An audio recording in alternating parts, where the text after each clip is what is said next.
everyone, welcome to this course on strategies for paid marketing by Simplilearn. Think about the last time you searched for a cafe nearby and clicked on the very first result, the one marked sponsored, or scrolled past an Instagram ad that somehow knew exactly what you were looking for. Someone planned that, someone paid for that, and more importantly, someone made sure it was worth every rupee spent. But here's the real question. How do you make sure your ads actually work? How do you know if your landing page is convincing enough, your targeting is precise enough, and your budget is being spent smartly? Now, that's exactly what this course is here to answer. Running paid campaigns is one of the most in-demand skills in digital marketing today. If you are working with a brand or as a freelancer, knowing how to plan, set up, optimize campaigns across platforms like Meta and Google is what separate marketers who get results from those who just burn budgets. So in this session, we will be exploring how businesses and marketers build effective paid campaign strategies, from designing pages that convert to targeting the right audience to making sure every decision is backed by data. So whether you are a digital marketing student, a freelancer, or a business owner, or a marketing professional looking to sharpen your skills, this session will give you a clear and practical understanding of how paid campaigns work in the real world. So in this video, we are going to go step by step through some important concepts related to strategies for paid campaigns. First, we will look at website and landing page optimization, covering competitive analysis, visual hierarchy, trust signals, and e-commerce best practices. Then, we will explore meta ads and technical setup, including the meta pixel, audience targeting, and ads manager navigation. After that, we will move into Google Ads and search marketing, covering local ads, discovery ads, Mailchimp integration, and performance max campaigns. And finally, we will be covering digital marketing freelancing and budgeting, including ad spend versus freelancer fees, keyword CPC research, and optimization periods. So if you want to become a digital marketer, I highly recommend you checking out this AI-powered digital marketing certificate program from SP Jain Global Management and Simplilearn. This is a 5-month online course that teaches you everything you need to know about modern digital marketing, and it's designed specifically for the AI era we are living in right now. And the best part is, you will be learning how to use AI tools like ChatGPT, Canva, SEMrush, along with 50 other marketing tools that companies are actually using today. This isn't just theory. You'll be getting live interactive classes with real professors from SP Jain Global, work on 7 hands-on projects with mentor support, and study over 15 real-world case studies. So what are you waiting for? Hurry up and enroll now. The course link is mentioned below. So before we get started, here's a quick quiz question for you. The question is, what is the main goal of a paid campaign? Your options are to post random ads online, to make sure ad spending brings result, to increase website loading speed, or to remove the need for content. Let me know your answers in the comment section below. So without any further ado, let's get started. So yes, I will show you the platform. How does that look after? How does the platform look like? How does the dashboard look like? So we will go through that as well. But because today is our first session, we'll first clear all the basics. Okay. So what exactly is paid campaign or paid marketing? Okay. So there are very how should I say, in digital marketing there are many terminologies for this particular part of digital marketing, which we call as paid campaign. What I'll do is I'll open my Word doc as well along with it, so we can make some quick short notes. So now paid campaigns, guys, we call, I mean, either you can call them paid campaigns, you can call them PPC, you can also call them performance marketing. Okay, I mean, people use different terminologies, but basically what exactly is this? Wherever you see some ads running, okay, where, I mean, you see some ads, when you're watching some video on YouTube, you see some ads that pop up, which you can skip, sometime you can't skip. When you're scrolling on Instagram, you'll come across a lot of posts, again, that which you can skip, which you can't skip, like at least you'll have to go through it. So all this ads that you see on different platform, whether it's YouTube, whether it's Instagram, whether it's Google, whether it's Amazon, all of them are part of performance marketing or paid campaigns. So the person who works under this department are those who run ads on all of this platform. Okay, so I mean, see guys, you don't have to mug up the terminologies. Even if you understand what it means, and if even if you explain things in your own word, that is very fine. And at least in this industry, no one expect you to mug up things. Okay, you should just know the concept and explain it in your own words. That would work. Okay, so when I talk about paid campaign or performance marketing or PPC, it's nothing but all the ads that you see running. Okay, and you might see everywhere. Okay, with respect to the online media out there. Okay, now this is one of the most, how should I say, right now if I have to talk, this department is one of the most highest paying department and one of the most growing department. Why is that so? Because this is the only way for a business to quickly grow. Like if any business want to grow quickly, uh, one of the way they can do it is with the help of performance marketing. Okay, so like we have social media organic, where you do some posting on social media, it won't grow your business very quickly. Ideally, you have SEO, where you try to rank your website organically on the search engine. Even that would take time, but performance marketing is that department, or paid campaign is that part where you can quickly grow your business. You can run some ads, the person will see the ads, they'll click on it, if they're interested they will get converted, and hence you would see nowadays a lot of openings coming for performance marketing. Performance marketing has been popular before COVID as well, but post COVID people understood the importance of online marketing and all, right? So I have, like, I kind of vouch for this particular department, because as I said, one of the way people will keep on doing performance marketing is that's one of the quickest way to grow your business. Okay, no nonsense, I'm not talking about awareness and all of that. Yes, it will help you with awareness and all as well with this, but with overall, with respect to business, whether you want to do awareness, whether you want some leads, whether you want some sales, this is one of the quickest way to do it. Okay, so hence brands spend a lot of money on it. Or if you would go to any startup, okay, you would see brand, when they talk marketing, it's digital marketing. Like let's say it's 90 80 20, 80 digital, 20 offline. And even in that 80% of digital, your 70% is performance marketing, 10% they might be doing some social and SEO. Correct. So that's the importance of performance marketing. With respect to the department, how much does the department pay? As I said, this is one of the highest paying department. I've known for the last 7 years.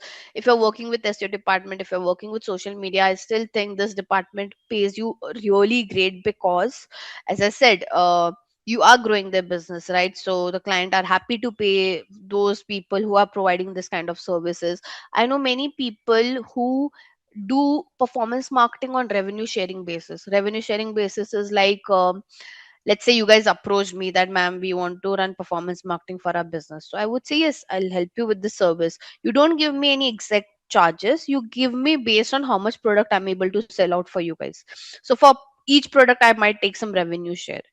And there are people who are earning in this way. So I, like, not necessary you have to do job, guys. You can do freelancing. And when I say freelancing, as I said, there are many different ways people are doing freelancing. The people who are taking fixed service charges, there are people who are doing on revenue sharing basis. As I said, after one time when you get an experience, you can do consulting as well. Okay, where you get paid on hourly basis, on based on what kind of recommendations that you're giving. You don't have to ideally execute it, but you're just consulting them. So uh, this is how this particular department looks like. Okay, now there are no questions so far. Now when I talk about what all platforms are part of performance marketing, it starts with, the first one is search engine. Okay, so you need to know Google Ads. Okay, the most popular is Google Ads under search engine. Apart from that, yes, you have Bing Ads, you have Yahoo Ads, etc., etc., etc. Then you have social media as well. So because social media is divided into two parts, this one is paid part of social media. So you have Meta Ads. Okay, Meta Ads is nothing but running ad on Facebook, Instagram, WhatsApp, Thread, uh, and there are, you have Messenger as well. So that's part of your Meta Ads. Okay, apart from that, you can do LinkedIn ads, you have Snapchat ads, you have I mean any social media that you could think of. Okay, Twitter, Snap, Pinterest, TikTok as well. Though in India, TikTok is banned, but if you reside outside India, TikTok is a very important platform while running ads. So you have Pinterest, TikTok, Snapchat, Meta, and etc. Okay. Apart from this, you have aggregators. So aggregators, as in you have Amazon ads, you have Flipkart ads, etc. Okay, there's Mintra in India, so you have Mintra ads and etc. Okay, you have something called as programmatic advertising as well.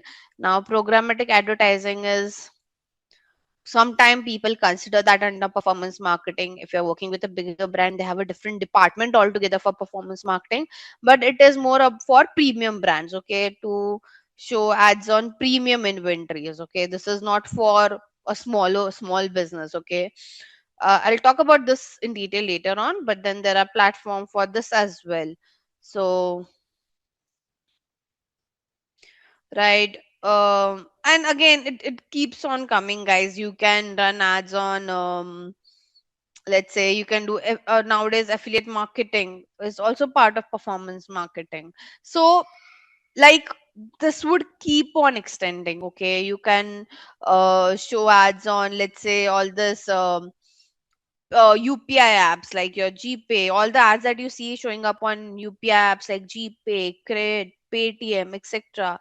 Even they are part of performance marketing. Okay, so performance marketing is a very big domain. Like, trust me, I've been working in this industry for such a long time. Even I couldn't cover off. So Tanu, growth marketing, performance marketing.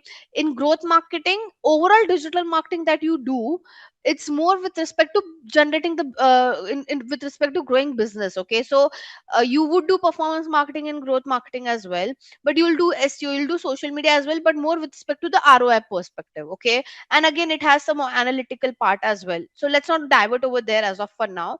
So ideally, your paid campaign consists of all this platform, and there are many more that are there in the market. Okay, now would you tell me that do I have to learn everything? No. Okay, for you guys, for a beginner, the most basic one that you guys should know is Google, and then Meta.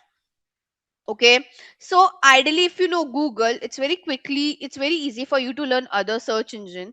If you know Meta, it is very easy for you to learn other social media platform.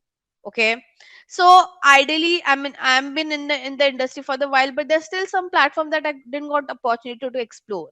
Like, I didn't worked on Mintra ads yet.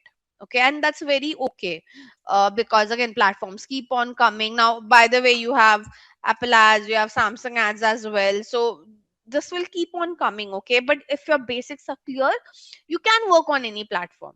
Okay, programmatic advertising, guys, ideally no one can teach you practically, because it's a premium platform. You have to work with premium brands. I also learned programmatic advertising when I started working in the international market. So when I started working with Adobe, that's where I got an exposure to learn programmatic advertising.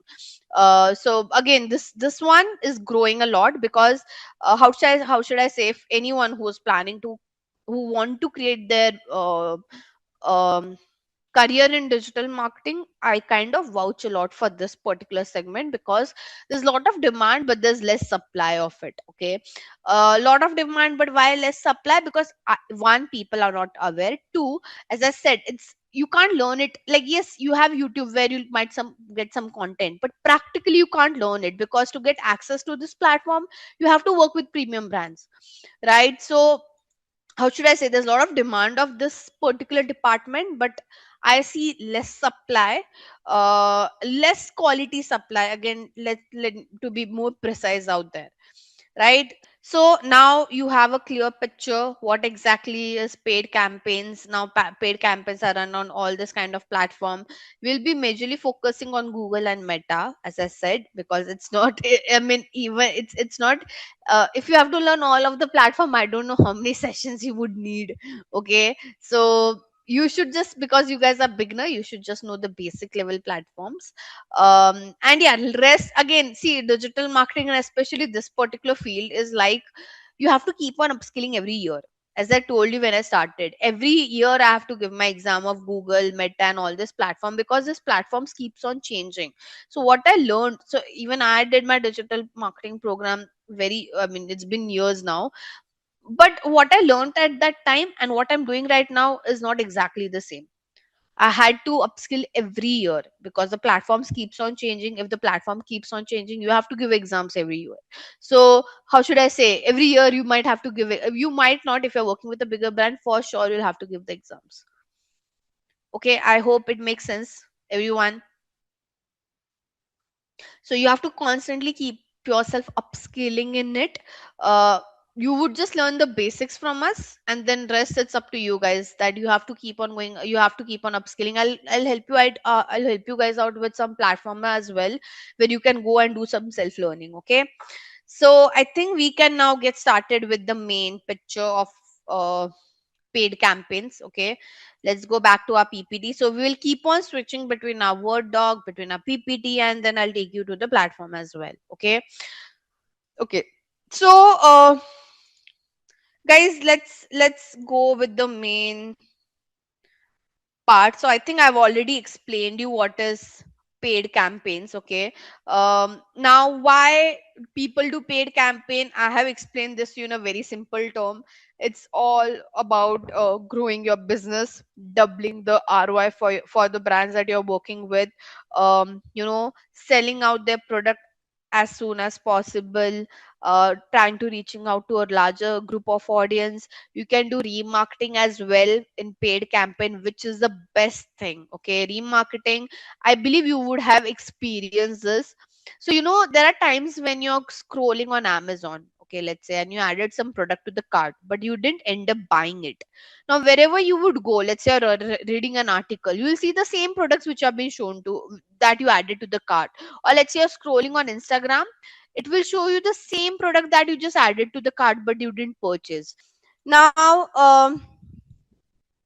in paid campaign, guys, before I get you through the platforms, let's understand this funnel. Okay, this funnel is called as conversion funnel. Now conversion funnel is basically, how do you convert the user, what are the stages, how do we convert the user. Okay, so let's say it's a skincare brand, and now she wants to do paid campaigns for it. So her strategy is ideally decided based on the conversion funnel.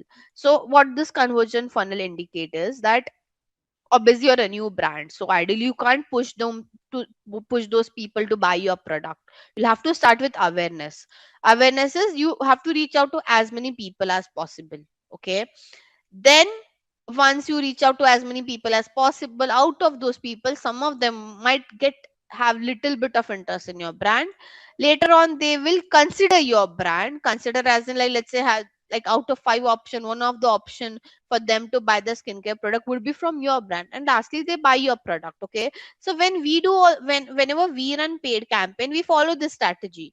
How? Okay, so let's say whenever we want to do awareness, we do awareness with help of Meta and YouTube, because it has video content, right? So people like watching video content gives a lot of awareness, and it is very cheaper. But when I want people to buy my product, when I want to generate that end ROI, what I do, I run search ads. What are search ads? See this. So when I search for health insurance, okay, let's say I want to buy health insurance. Can you see the sponsored results by ICICI Lombard? These are all ads. Okay, this websites are not ranking organically; they are running ads. So when I want people to purchase directly, I run such kind of search ads.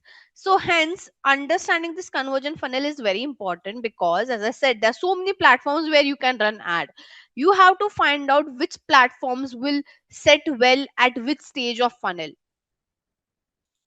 Because we have so many platforms, we bifurcate, we try to divide them, that okay, I'll use Meta for awareness, but I'll use Google for conversion, right? Even the communication changes, right? Probably at an awareness stage, the ad that I would run will educate you on skincare. Okay, but at the action stage, my advertising communication would be more with respect to discountings or offers. Correct. So based on the conversion funnel, your platform changes, your communication changes, the products that you push, that also gets changed. So this is more part of strategy, I would say. For a beginner, they don't have to look into the strategy part, because you guys are just joining this particular industry, but you should at least know what is the conversion funnel in simple term. this is upper funnel, this both are middle funnel, and this is lower funnel. Okay, upper funnel, as I mentioned, you are doing more with respect to generating that awareness and interest. Middle funnel is all about consideration, and lastly lower funnel, which is action, is more about asking them to buy your product. Okay. Now ideally, um there's one strategy, okay, that we follow. So uh, see, all of this we don't do theoretically, we use, as I said, because it's all about numbers, we use platform like Google Analytic and Adobe Analytic, where we track the user end to end. When I say when we track user end to end, you, let's say when you visit a home page of a brand, till your add to cart or till your payment gateway page, you do get tracked, and based on that we decide, okay, what kind of ads we need to show to you guys. So it's very personalized, guys. All the ads, most of the ads that you guys see are very personalized based on what actions you have taken. Okay, randomly no one would show ads to you guys. Okay. Now let's start and understand the first platform, which is Google Ads. Okay, so I won't bore you guys further, but before I start with the platform, guys, we should understand some important metrics. Okay, important metrics is nothing but,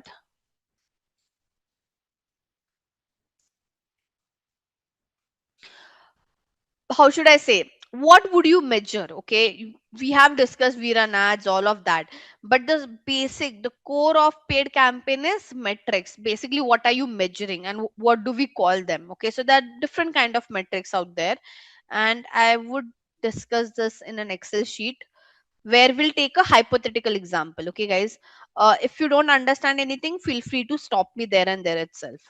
So this is our metrics. Okay, this is some of metrics would need a formula, so I will put the formula as well over here. And yeah, we can get started, and here I'll write the conversion funnel, because as I said, the metrics also changes based on the conversion funnel. So let me just note down the metrics over here: impression, reach, frequency, clicks or link clicks, or landing page view, CPC, which we also call as cost per click or link click or landing page view. Then we have CTR, which we call as click through rate. Then we have engagement rate. We have cost per engagement. We have something called as amount spent.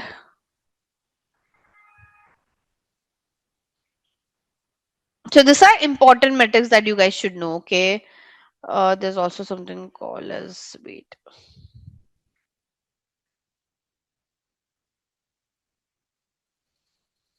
views, cost per view, view through rate, which we also call as VTR, CPV. Then we have something called as conversion result.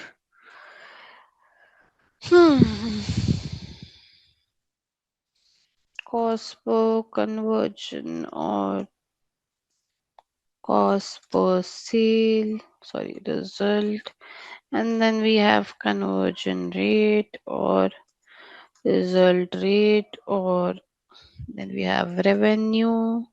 We have AOV, which we call as average order value. Guys, I'm just noting it down for you guys first. Return on ad spend. Okay. So now this, I'll just write for each conversion funnel which one is considered. This one is for your awareness. The first thing is impression, guys. Okay, now what is impression? Impression is nothing but, I'll write an explanation over here. Okay, so number of time the users see the ad. Okay, number of times the ad has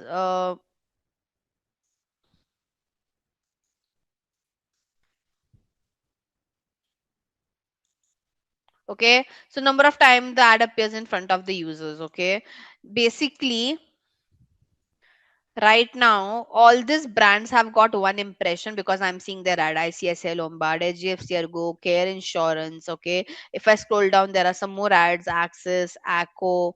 Correct. So impression is nothing but number of time a user sees your ad. Okay, then what is reach? Reach is unique users who saw the ad. So this is nothing but count of unique users who saw the ad. Okay, what's the difference between both, guys? Okay, so let's say now I will refresh this page again. Okay, I'm seeing this ad of like ICSI Lombard second time. Correct. First time I saw when I searched for health insurance. Second time when I refresh, I'm seeing ICSI Lombard's ad. So now ICSI Lombard has got two impression because two time I've seen the ad, but the reach is only one because I'm one unique user. Does that make sense, guys? Yes, no? So the difference between impression and reach is: impression is number of time your ad has been shown to a consumer. Reach is unique users who have seen the ad. So let's say right now here on the call, how many people do we have? Wait, let me check. Um, I could see there are 20 participants. Okay. Now imagine all 20 of you guys have seen the ad. My reach would be 20 because it's each one of you. But now let's say some of you might have seen ad multiple times, some of you might have seen once. So that is impression. Where we get one more metric, which is what we call as frequency. Okay, frequency is nothing. So now these numbers are very, by the way, just let's understand one more important thing over here. Okay, reach and impression can be equal. Okay, but but reach can never be more than impression. Okay, so this thing it's very important to know. So your reach and impression number can be equal. Okay, your,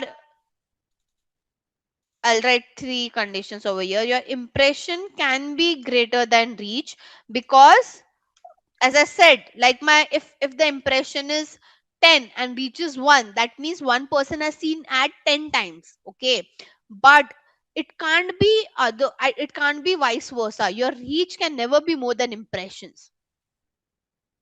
Okay, so you would never see reach 10 and impression 1. That's not possible. Only no, when you say reach 10, that means at least impression should also be 10.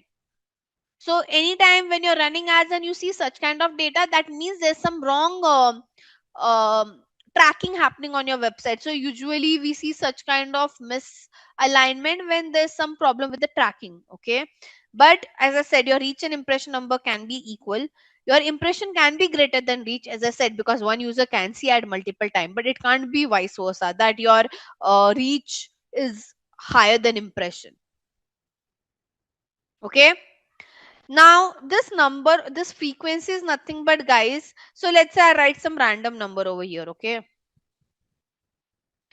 can you tell me, like, are you able to understand anything over here? If I ask you guys to explain this to me, can you explain this? No, right? Like it's very difficult for you to do the maths. Can you do a maths over here and tell me, like, quickly, that one person has seen my ad how many times? No, right? Because it's a longer number. Obviously, when we are running ads, we see number much more longer numbers. So it's very difficult for us to do that calculation on the spot, that one user has seen my ad how many times. That's where we use this metric called as frequency.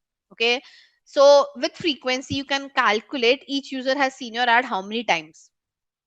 Okay, I might increase this one more number because, so see this, as I keep adding number, I might add, let's say, 0. Can you see? So it's saying the frequency is 9.77. That means each user has seen my ad at least 10 times. Make sense, guys? So your impression divided by reach is nothing but your frequency. And for your information, guys, all the brands who are running ads on social media and any other platform, they set the frequency. They decide you should see ad how many times. Those again, as I mentioned, randomly no brand would bombard ads to you guys because they are getting charged for it by the platform, right? So imagine all these brands who run paid campaign, they have to give money to the platform where they're showing the ads. They have to give money to people like me as well who run ads for them. So they're paying money twice. So now obviously they won't just blindly spend their money, right? So they set a frequency. They choose at the back end that a user should see my ad how many times. I hope I'm clear. A decent frequency is two to, like, 3 to 4 times a week.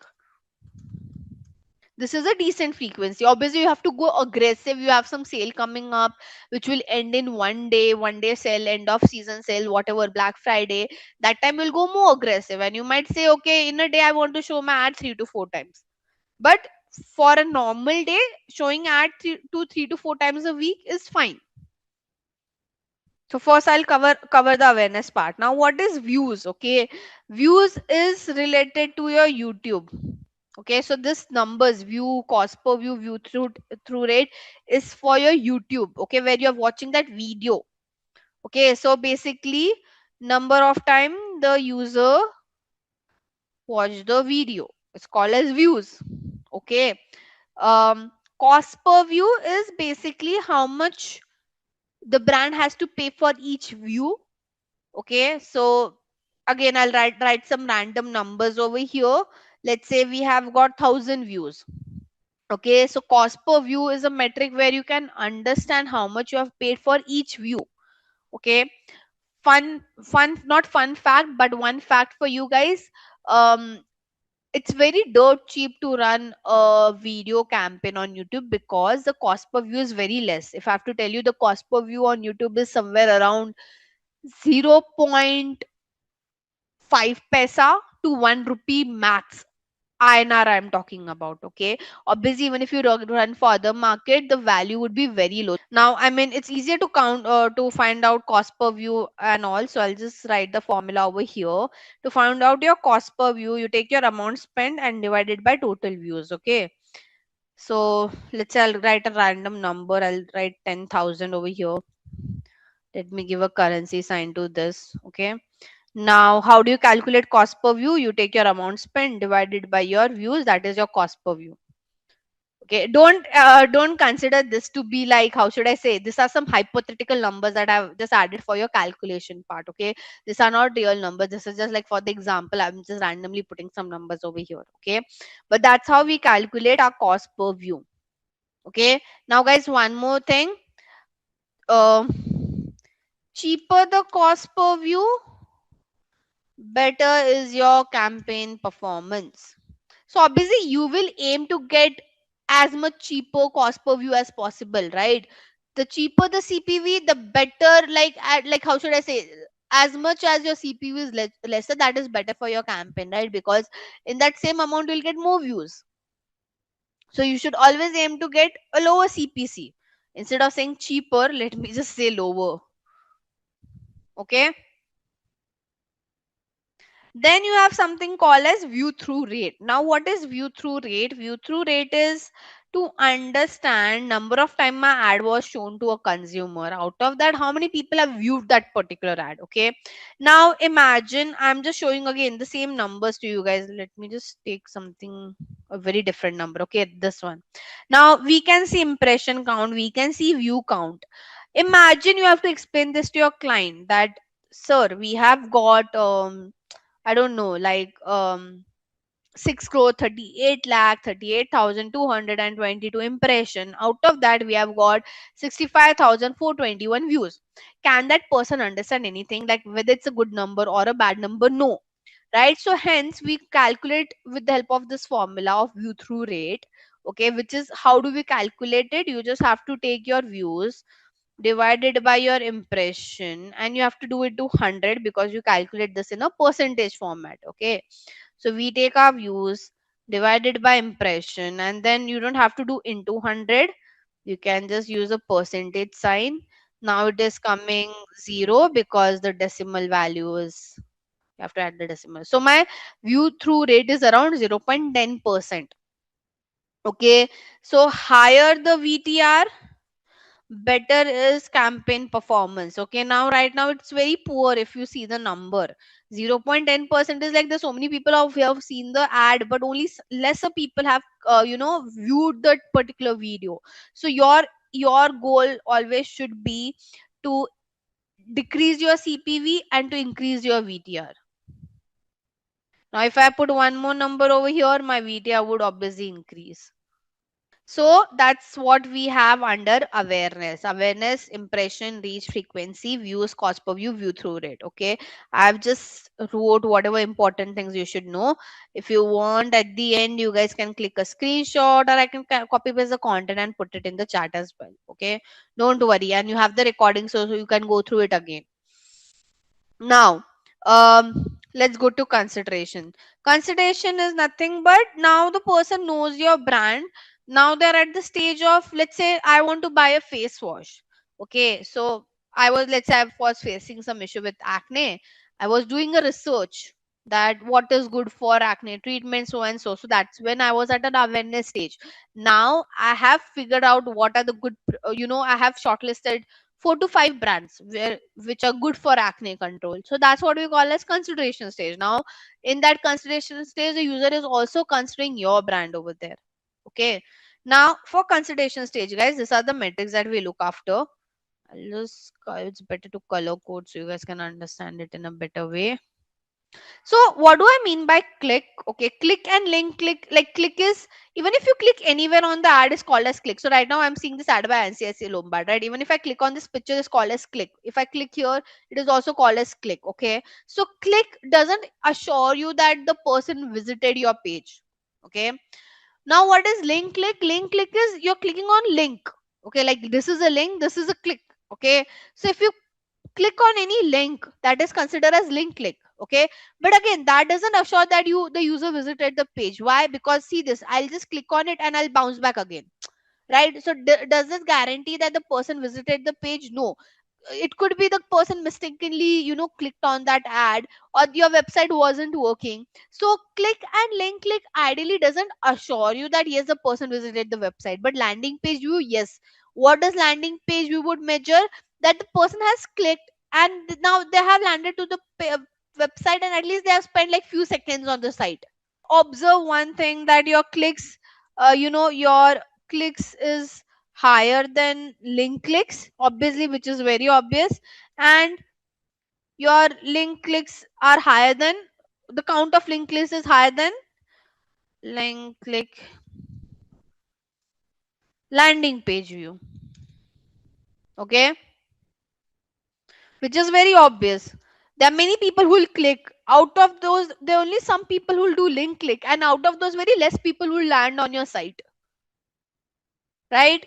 So this is what we mean by click, link, click, landing page view. I'll just write again some random numbers over here, guys. So let's say this is our number. Okay, I'm saying this many clicks or link, click, or landing page view we have got. Okay. Now, how do we calculate our cost per link click or cost per click or landing page? Which very again is the same thing. You take your amount spent divided by your this particular thing. That's where you get your cost per click or link click or landing page view. Okay, so again I'll write the formula over here. You take your amount spent divided by your clicks or link clicks or landing page view. One more thing here also, lower the cost per click or link click or landing page view,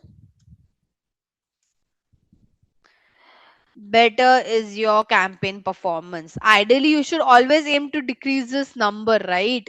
The cheaper you get, the better it is what we are trying to say. Make sense? Then you have again click through rate is like your VTR. If you show this number to your client, we got so many impression, we got only this many clicks, it's very difficult to understand that.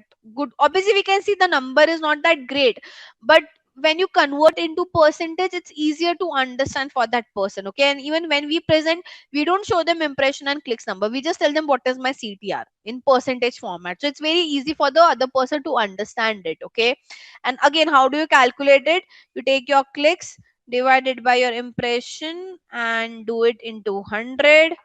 That's your CTR. Okay, now again I have to do it over here. I'll take my clicks divided by impression, change it into percentage, increase this decimal count over here. Obviously, if I improve this number, this will also increase. Make sense? Here also, higher the CTR, better is the campaign performance.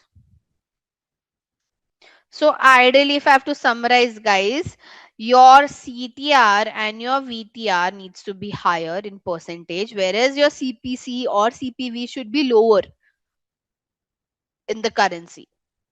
Now we have engagement rate and cost per engagement. By the way, this is only for your social media. Okay, this is not for your search engine, because search engine doesn't have engagement kind of thing. Okay, now we all, engagement is nothing but, guys, your, sum of like, comment, share, etc, etc, etc on any of your social media post.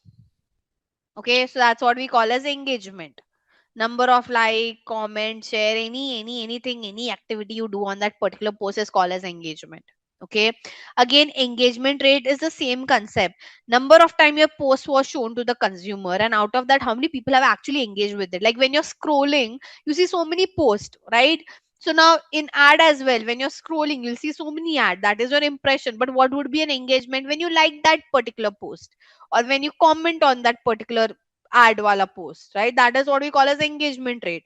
And again, the same thing, cost per engagement is, let's say I have, I've got this many engagement, I have to find out my cost per engagement. Again, the same thing, you take your amount spent divided by your engagement. So amount spent divided by your engagement. Same goes with your engagement rate. You have to find out of number of time my ad was shown to the consumer, how many people have actually engaged with it. So see, if you would understood this all are similar when we talk about the explanation. The only thing that is changing is the action that one user is taking. In click, you're clicking on that ad. On in views, you're watching that video. In engagement, you are doing some activity on that particular ad, like you're liking that ad, or or you're commenting below that ad.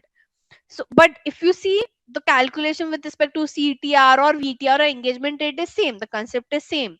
The calculation with respect to CPC or CPV or cost per engagement is also same. It's just that the action that you're doing is different. Metrics for paid advertising. This doesn't include anything related to organic. For organic, the metrics that we check is completely different. You would be checking um, the online reputation management. There you check a lot with respect to how people are reverting, you understand the emotions, you do social listening and all of that. That is different, that is organic. This is only paid, where you're paying money to the platform to show your content. Now let's go towards the last part. Now this was all awareness consideration, but if I have to talk, most of the brand, at least for Indian market, the reason they do paid advertising is for this, to get that end result. Okay, to get that business like, they, I mean, there are many brands who are very frugal and they don't understand awareness and all. They don't care about how many people have seen my content, how many people have engaged. They would just ask you one thing: how did it this impacted my business, how did my business grew by doing this.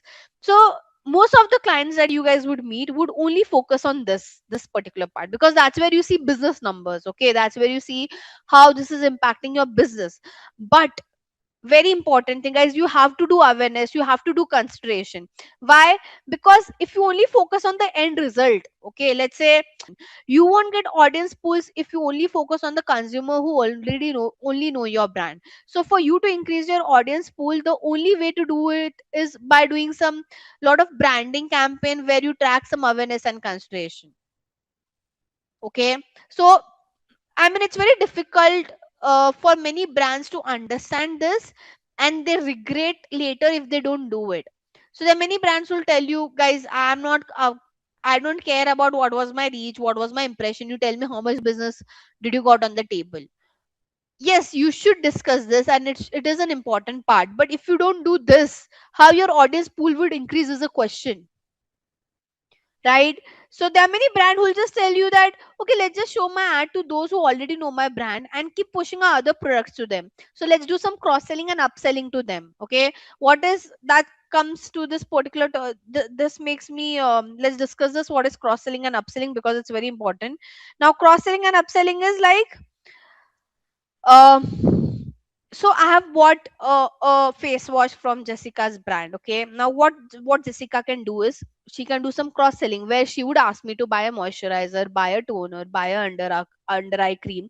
That is cross selling. You are selling other complementary product, right? Let's say if you buy an iPhone, the brand will ask you to buy a charger, earbuds, accessories of that phone.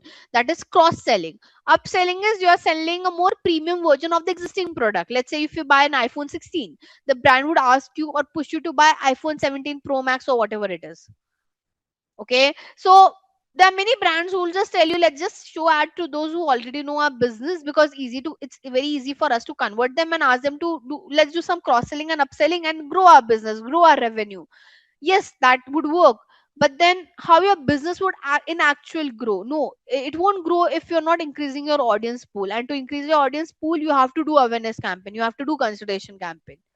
Now, so for the brands who do lead generation and who want to do their app installation, they watch out for this metrics. Okay, uh, by the way, what all brands fall under lead generation?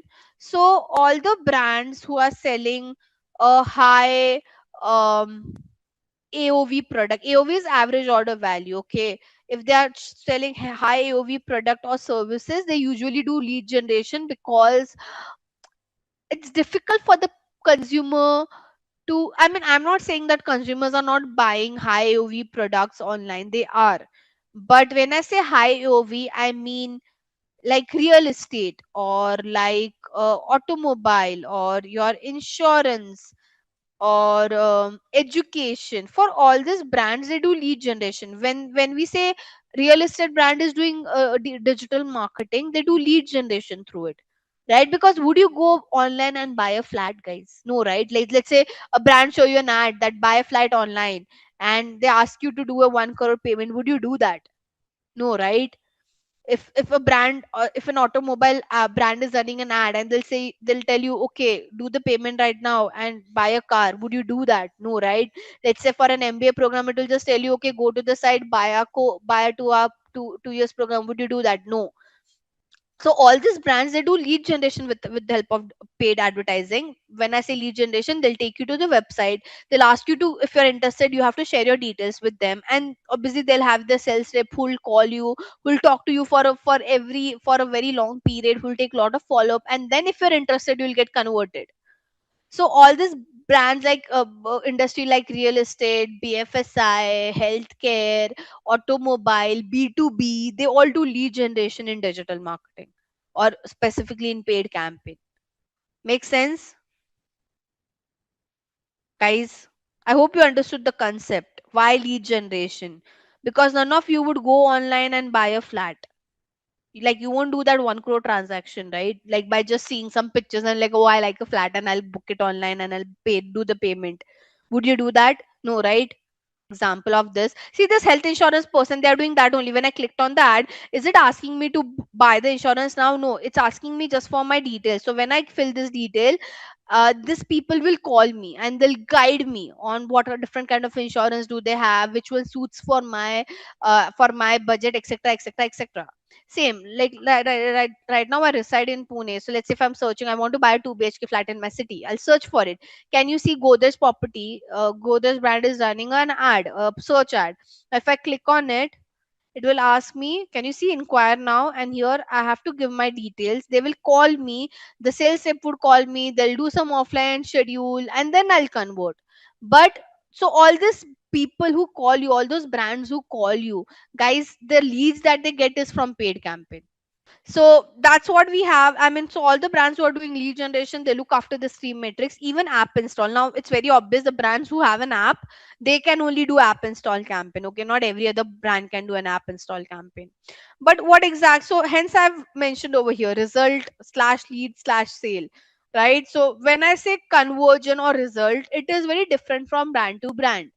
For many brands, a conversion or a result would be that yes, the person went on the site and they gave their details. For many brands, a conversion would be yes, they went on the site and bought the product. For many brands, a conversion would be they installed the app. So the meaning of conversion or results keep on changing from brand to brand. There's no standard definition for it. Okay. So again, the same concept. Basically, conversion is nothing but out of the number of people who saw the ad, and then some of them who clicked on that ad, how many people actually got converted? Basically, how many people took that end action that you wanted them to take?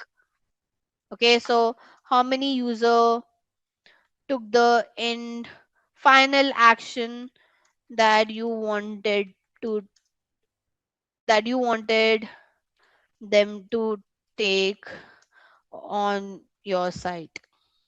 Okay. So let's say out of how many clicks did we got? 1,21,111 clicks. Let's say we got around 411 conversion. So again, the same concept, cost per conversion is where you take your spend divided by this. That is your cost per conversion. If I might just say only 40 people got converted, right? So your amount spent divided by total conversion is my cost per conversion. Again, you have to aim that lower the cost per conversion, better is for your campaign, so that in the same amount will get more conversion. Better is your campaign performance.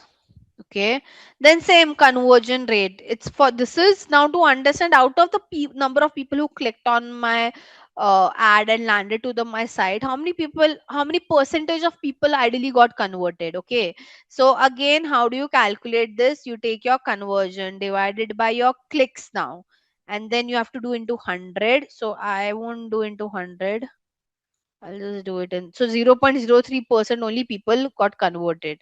So you take your conversion divided by your total clicks and then do into 100. Again, higher the conversion rate, better is your campaign performance. Okay, I hope I'm clear. So this is what brands who do lead generation and app install track. They always want that the conversion rate increases, because if conversion rate would increase, more people are getting converted, and that automatically drops your cost per conversion as well. Now for sales, okay, so for all, when I say this is for all your e-commerce brand. Okay, any brand who's selling online, when I say saying selling online, people can go and buy the product online. For them, they track this number. Okay, for them, yes, they also check how many people bought the product, but more than how many people bought the product, for them these numbers are very important. Okay, starting with revenue. So revenue is nothing but sum of price of all the product that got sold. Okay, basically, let's say you have, imagine you have got 40 conversion. Okay, imagine, let's consider this for Jessica only. Okay, Jessica has got 40 she has got 40 purchase on her site. Okay, now imagine she's just selling face wash online. Okay, and each her face price of her face wash is around 500. Okay, so her average order value is 500. Let's say that's the average price. So what would be her revenue? Revenue would be very simple: the price of that product into the number of purchase that she has got. So that is what we call as revenue. Okay, revenue is nothing but if you sum all the prices of the products that got sold, that is a revenue. Correct? I hope I'm clear, guys. So revenue, the brand would want to see how much revenue they're able to generate. They'll also check their average order value because they want to know consumers are buying what kind of products. Okay, with average order value you understand the trend. Are people buying my cheaper product or they are buying more expensive product from my site? Okay, so how should I say, ideally if your AOV is high, your revenue is also high. Imagine the face wash that Jessica is selling is for around 3000. Okay, so obviously her revenue would also increase automatically, right? Let's say on an average the starting price on her website is for 3000, whether it's a face wash, whether it's any product, any skincare product. So don't won't that automatically impact her revenue as well? Let's say instead of 500 I make it 3000. See, the revenue automatically got jumped. Correct? So the brand would want to see how much revenue they're able to generate. The brand would also want to see the average order value. That gives you an understanding that people are buying what sort of product. Are they buying cheaper product, mid-range product, high-range product? So accordingly you can do some cross-selling, upselling to them. Let's say you find out some consumer who are buying very premium products from you guys, so you will only push them some other premium products that you guys have, right? So basically this is to more understand the user pattern on your site. Okay, like this is happening. If you might have heard this, right? At least the people who are residing in India, they are like all the quick commerce that have emerged in India, like Zepto, Blinkit and all. You would have seen they are doing this thing called as dark pattern, where they're checking, like for each person the price is coming very different. They're tracking what kind of product you're buying, and based on that the pricing is also changing for person to person, right? So all this brand, they track your user behavior on the site, and based on that they will do some cross selling, upselling to you guys. Okay, so always observe that. Now, return on ad spend. This is the most important metric for any e-commerce brand, guys. um, because this will tell you how much profitability did the brand generated by running that, how profitable it was for them to run an ad. Okay, and to calculate this, what they do is they take the revenue, okay, and they divide it by this spend. This is what we call as return on ad spend. Okay, so basically, let me just write it down over here. Revenue divided by total spend is your OS. So you might have heard this term, right? I need 1x return, I need 2x return, I need 10x return, right? It's the same thing. So basically, what this is trying to tell you, like after you have just spent 10,000, but you have got a business of 1,20,000, which is nothing but 12x of return. And the brand for them, like all the e-commerce brand, they won't tell you that, oh, go blindly spend my money. No, they'll give you a target, they'll give you a return of ad spend target, that at least whatever ads you're running, we need a basic return of ad spend of 5x or 10x or whatever they want. Make sense? And trust me, after that, they also calculate one more thing called as POS, profit of ad spend. Now, in profit of ad spend, what they do, they also, so when they talk about the spend, they don't just take the advertising spend, they also take how much they have spent on creating that product, how much they are paying for the office space, how much they are paying to the employee. Basically, they want to find out the end profitability. So here, like along with the revenue, apart from total spend, they'll also add the employee cost, office space cost, price of creating the product, everything gets added. Okay, now ideally if your OS is 12, your profit of ad spend would be half of it, so it might be 6 5, whatever it is. It will be lesser only, right? Because you're adding so much costing, other costing as well. Yep. Starting with, I'll start with the good website. Obviously, it's Maisha by Isha. I'll tell you what makes Maisha by Isha stand apart. Okay, for some of them, it might look very overwhelming. Yes, it is because you have so many products. Okay, but guys, it's e-commerce. Okay, e-commerce, I mean, you go to Myntra, you go to Amazon, that is also in a similar way, because they are selling so many products, it will look overcrowded only. Okay, I mean, for a brand who's selling so many different products, it does look overcrowded. I mean, Amazon also would look in a similar way. Myntra would also look in a similar way. Flipkart would also look in a similar way. So I won't say that's a negative point. That's like, how should I say, that's how like a default e-commerce looks like. So we can't say that, oh, please make it less. No, right? But if you even if you see this, though it is so the first thing, they have followed what the brand shows. It's very Pinteresty website. If you would have seen, like, if you see their banner, the color tone, the designs and all of that they have created, they always think more of like on a Pinteresty vibe. Their brand is all Pinteresty vibe, if you would see. Okay, so that's what they've tried to maintain. Even if you see the backdrops that they've used for their clicking their product pictures, that is also very like, how should I say, it's more of like an aesthetic website that they're trying to create. Okay, which is not bad at all. Correct. I like, as I said, someone have already mentioned, the categories are well shown over here, which is also good. It's easy for someone to understand what all do they have. Correct. Good banners, I mean, I must say the banners are really great, if you would see that way. Correct. The new arrivals, what are the new launches that they have done, they are showing you specifically over here. Watch and shop is a very good thing, guys. I like, they have integrated the way Myntra is doing, where they're showing, the influencers who are buying the product. So it's again, one is that you're seeing the product, one is like where you're seeing influencer wearing it, how it would look like. So that also creates a very big difference. Correct, because it's e-commerce.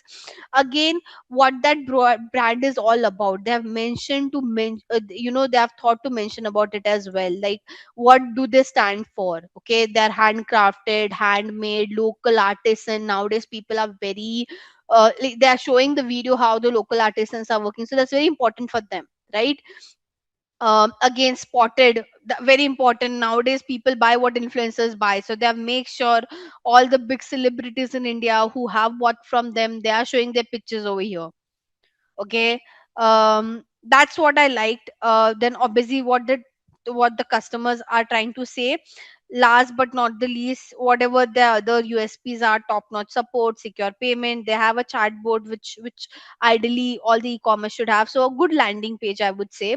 Now, as I told you, checked one product specific page as well. Okay, so now even if I go to a category page, this is a category page. Now, even in the category page, you would see they are showing review, pricing. It's a decent category page, right?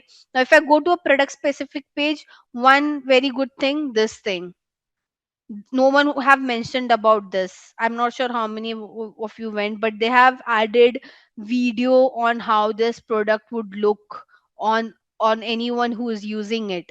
Apart from that, if you see their description, okay, the care, because it's a handmade brand, local artists and all of that, they are telling you how can you take care of the brand bag as well, because they're expensive if you see as per the Indian market. Okay, now again, like all the discount, international shipping, 10 other things, testimonial, that is there. But what I like is they're very how should I say, transparent. That's the word, right? They're very transparent with respect to the product and all. Correct. So that makes, I mean, ideally the website is very aesthetic, and obviously social icon is very but obvious that every brand would have. Okay. Now the second ranking is Inji. Inji is simple, which is good. Having a simple website is not a problem. But as I think Jessica started with saying, it's too simple, which is where she's correct. I mean, it's a clothing brand, guys. How, I mean, okay, tell me, what does this banner indicate? Can you understand what this banner is trying to show? Yes, it is trying to show some prints to me, but I can't understand this banner other way, right? Like, for a global, if they're promoting this in the international market as well, how one would understand what the brand is all about? Secondly, I mean, I can't imagine now. Yes, they have used some mannequin, but still, I mean, you're a clothing brand person. I would want to see how this color would look on different, this particular top, or this color would look on different tone, different shape. Correct. So that's the bare minimum that they should have done. But as I mean, the overall insight for Inji is that it's too simple. Even if they keep model, I think it's a good website because it's very clean, it is very clear. So that's a good thing. And now Per Patola, so one, like Third is pair patola, starting with when you open the website, the brand logo, the brand color, nothing matches. It's very cluttered, it's very haywire. Even if you see this banner, guys, the banner is cropped out. If you would have observed, their main banner, their main picture is looking cropped out for me. Does that show does that show a good image in front of the consumer? No. Like, how this can be cropped out? How? Why the CTA is in this some different angle? This is your main banner. This picture would decide if the user want to scroll or not. And when I see this, I don't want to scroll further. Right? Where is the brand color getting followed? I mean, if you see the brand logo, it's some purple, something is going on there. Here the color is different. I understand the product color can be different, but at least it should be somewhere the brand color should be followed, right? So the problem with pair patola is the first impression is wrong. How should I say? Your first impression is last impression, and for a website, the first impression is the topmost banner that they use. Hence, for Maisha, people would scroll because their banners are really great. They have a carousel banner where they're showing all the category. So if this disappoints, there's a good chance the person will get disappointed and they won't scroll down. Same goes for NJ because the first banner is so bad. I mean, what one should imagine, the person would not want to scroll. Correct. So this decides do I want to scroll further or not. Right. So yes, they are showing some of their bestseller. Again, this does at least this could have been in purple. If the website logo, main logo is all purple, something that I could see, then it should be followed, right? They are not following it anywhere. Even if you see the background picture is very different. If you would have seen Maisha, they have tried to have a similar kind of background picture. Even that matters because that gives you that, how should I say, similarities on the page. This looks again very haywire, right? Again, no testimonial, no videos, nothing. It's just plain product pictures which have been dumped. So you have to guide them. Okay, this should be here. This is how the color, this color should would might go well. This font size would might go well. Okay. Um, Now again, I think I have mentioned all this pointer, but we'll just reiterate for the very last time. Proper working links very important. CTA again, same thing. Proper website page design, unique content. Like Maisha by Isha's website was different than Pair Patola because they added those reels, they added those celebrity picture. They could have also done that. They could have just added product picture and they would have left out. But again, how does your website stand apart from other websites? Right? So you have to make your content unique. Again, speed very important. Hierarchy is nothing but the way Maisha has categorized the product, right? It's easy to navigate. So easier the navigation, like your navigation should be easy and smooth. The person shouldn't find it difficult to navigate. How should I go to other categories, right? Understanding your customer pulse, the pricing, the videos, again the testimonials that you put. So ideally, even if you check all of this, um, you will create a good decent website. And last but not the least, how easy it is to read your website. Okay, so again, your font size should be big enough to read, right? There shouldn't be overspacing, there shouldn't be underspacing. A clear, ideally clear spacing is something that's been required. You have to follow your color theory, as I mentioned. I mean, Maisha website was all about making it look aesthetic. HDFC was all about following the brand color and the font size. So your font size, font color should be constant ideally. Okay, and it should be user friendly again, as mentioned over here. uh, don't use, like, you can avoid using bright colors on all the pages. But as like, imagine SDFC was using red only at some places. It wasn't entirely a red website. Where all did they use red? They used red only for the icon, they used red only for the CTA and their made headline. Rest of the content was in black and white. So it wasn't like they didn't just incorporated red everywhere, right? Otherwise it would have looked too bad. So I hope you guys are able to understand, right? We have discussed all these pointers. It's just that we are just going through from a theory perspective again. Okay. um Now, element, how should I say, for visual hierarchy, um, this is something that more than you, the brand would have the UI and UX developer. Okay, so nowadays there are UI and UX developers out there.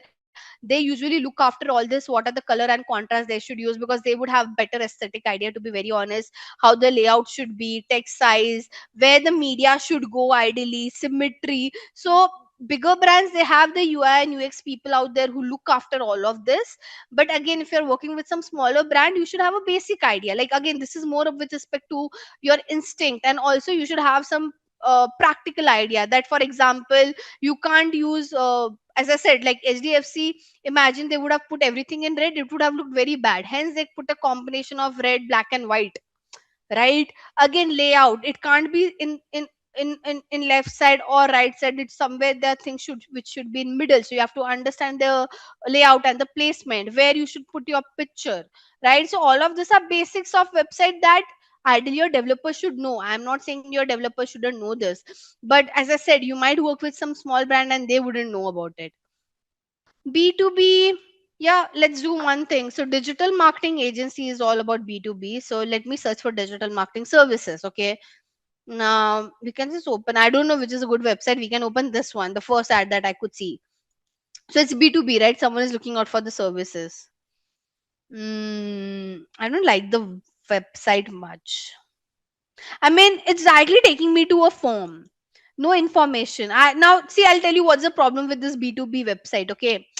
As I told you, whenever you do lead generation, guys, try to have one page only. Don't take the user to other pages, because they will get distracted, right? So whenever you do lead generation, create a static landing page. Static landing page is like one page website only. E-commerce, they can't do it because a person is buying the product. But now here, like, they have taken me to this form. Okay, now let's say I will say, let me know more about the brand, so I'll go and read some case studies. Don't you think I'll get distracted when I go to another page? So that's the problem. Now this brand, the problem is they haven't created the static landing page. They should have done that. Let me see some another website if there's any. This one. This one is still interesting because, see, they're talking about all the work that they have done. So at least they're talking about their portfolio, PR, print and OH. Hmm. But again, it should have been static, I would say. Because for lead generation, you get, see, now it's very overwhelming. The problem is when you take a person to such kind of website where a person can go to other pages as well, it gets very overwhelming. People get distracted. So ideally, even for a B2B lead generation, because B2B also do lead generation, this page is good. I'm not saying the page is not good. The only problem is I'll get distracted over here. And too many color, too many things going on again. I like one brand. I'll show you which brand do I like. If they're running any ad right now. They're not running an ad. This is their main basic page, but I like this brand a lot when it comes to their website for B2B. It's very, so now see this one. Okay. They are showing who they are partner with what kind of e-commerce brand. Okay. If you would see over here, they have listed out all the brand in a very good way. Okay, again, how, what kind of impacts they have created. This is a very clean B2B website is what I would say. Again, they are not running an ad, otherwise we would have seen a static landing page as well. But again, for B2B, it again, it shouldn't be very much overwhelming when you're doing lead generation. It has to be very clear, picture perfect. And again, not a lot of too much color going on. For that one, it was too much color, too many different colors going on. This one is still simple. So they are making sure they're following navy blue, light blue, that's it, and black as their content, content, text color. So this one is a good B2B landing page, is what I would say. And at the end of the day, they've kept a form. It's just that imagine this to be a static landing page. Imagine they don't have this navigation only. Then this is a good static landing page, I would say. Okay, so today let's just focus on these three topics, and then the remaining part would be covered in our last session. Okay, so yeah, today let's just focus on this three. So starting with dynamic ads. Now, when I talk about dynamic ads, guys, what exactly is a dynamic ad? Okay, so this ads, the name dynamic means that this ads keep on changing based on um, the nature of the user. Okay, so basically, um let's say again, you can call dynamic ads as remarketing ad as well. So based on, how should I say, um the kind of product you check, the kind of category you check for any particular brand, what the kind of details that you check for any brand, okay, based on that, that brand will personalize ad for each of their consumer, and that's why this ad is called as a dynamic ad. Okay. And by the way, I mean, this ad is very popular because as I said, it has product personalization, which is very important. With dynamic ad, we do remarketing. If I have to show you a classic example of this would be, so let me see if today I can see any remarketing ads. It will take some time to load. So this is, this all these dynamic ads can be shown on social media platform as well. It also been shown on third party websites and app as well. Right now I'm trying to check if there are some dynamic ads that would appear on third party. This is a third party website, so I'm just trying to see if we can see something on those lines. Let's wait for this to load, but till the time we can cover the other aspects. So yeah, I mean, because you are doing product personalization with dynamic ads and you are doing remarketing, automatically it will improve your convergence, automatically it will improve your sales number. Okay. And it will also enhance your brand value, because um whenever a consumer feel that, the brand is doing some personalization with respect to their creative or copy, that does create a difference. So yes, now when I talk about dynamic ad, guys, few things that determine, or few factors that you have to decide to create a good dynamic ad. First is the budget, because obviously it's an ad, so you'll have to spend a good amount of money for it. Okay. Then obviously type of ad, like, do you want to show your dynamic ad in an image format or a video format or a carousel format or a collection format, needs to be decided. It has to be mobile friendly. I mean, whenever you create an ad, you have to think it from mobile perspective as well. You have to also decide your target audience, basically whom you want to show this dynamic ad. Okay. Now let's see if this, it's still not loading. Ideally I see a lot of remarketing dynamic ads over here on this page. I'm just waiting for this to load. Hmm. Hmm. Hmm. Hmm. Hmm. Hmm. Let me see if anything can happen over here. Okay.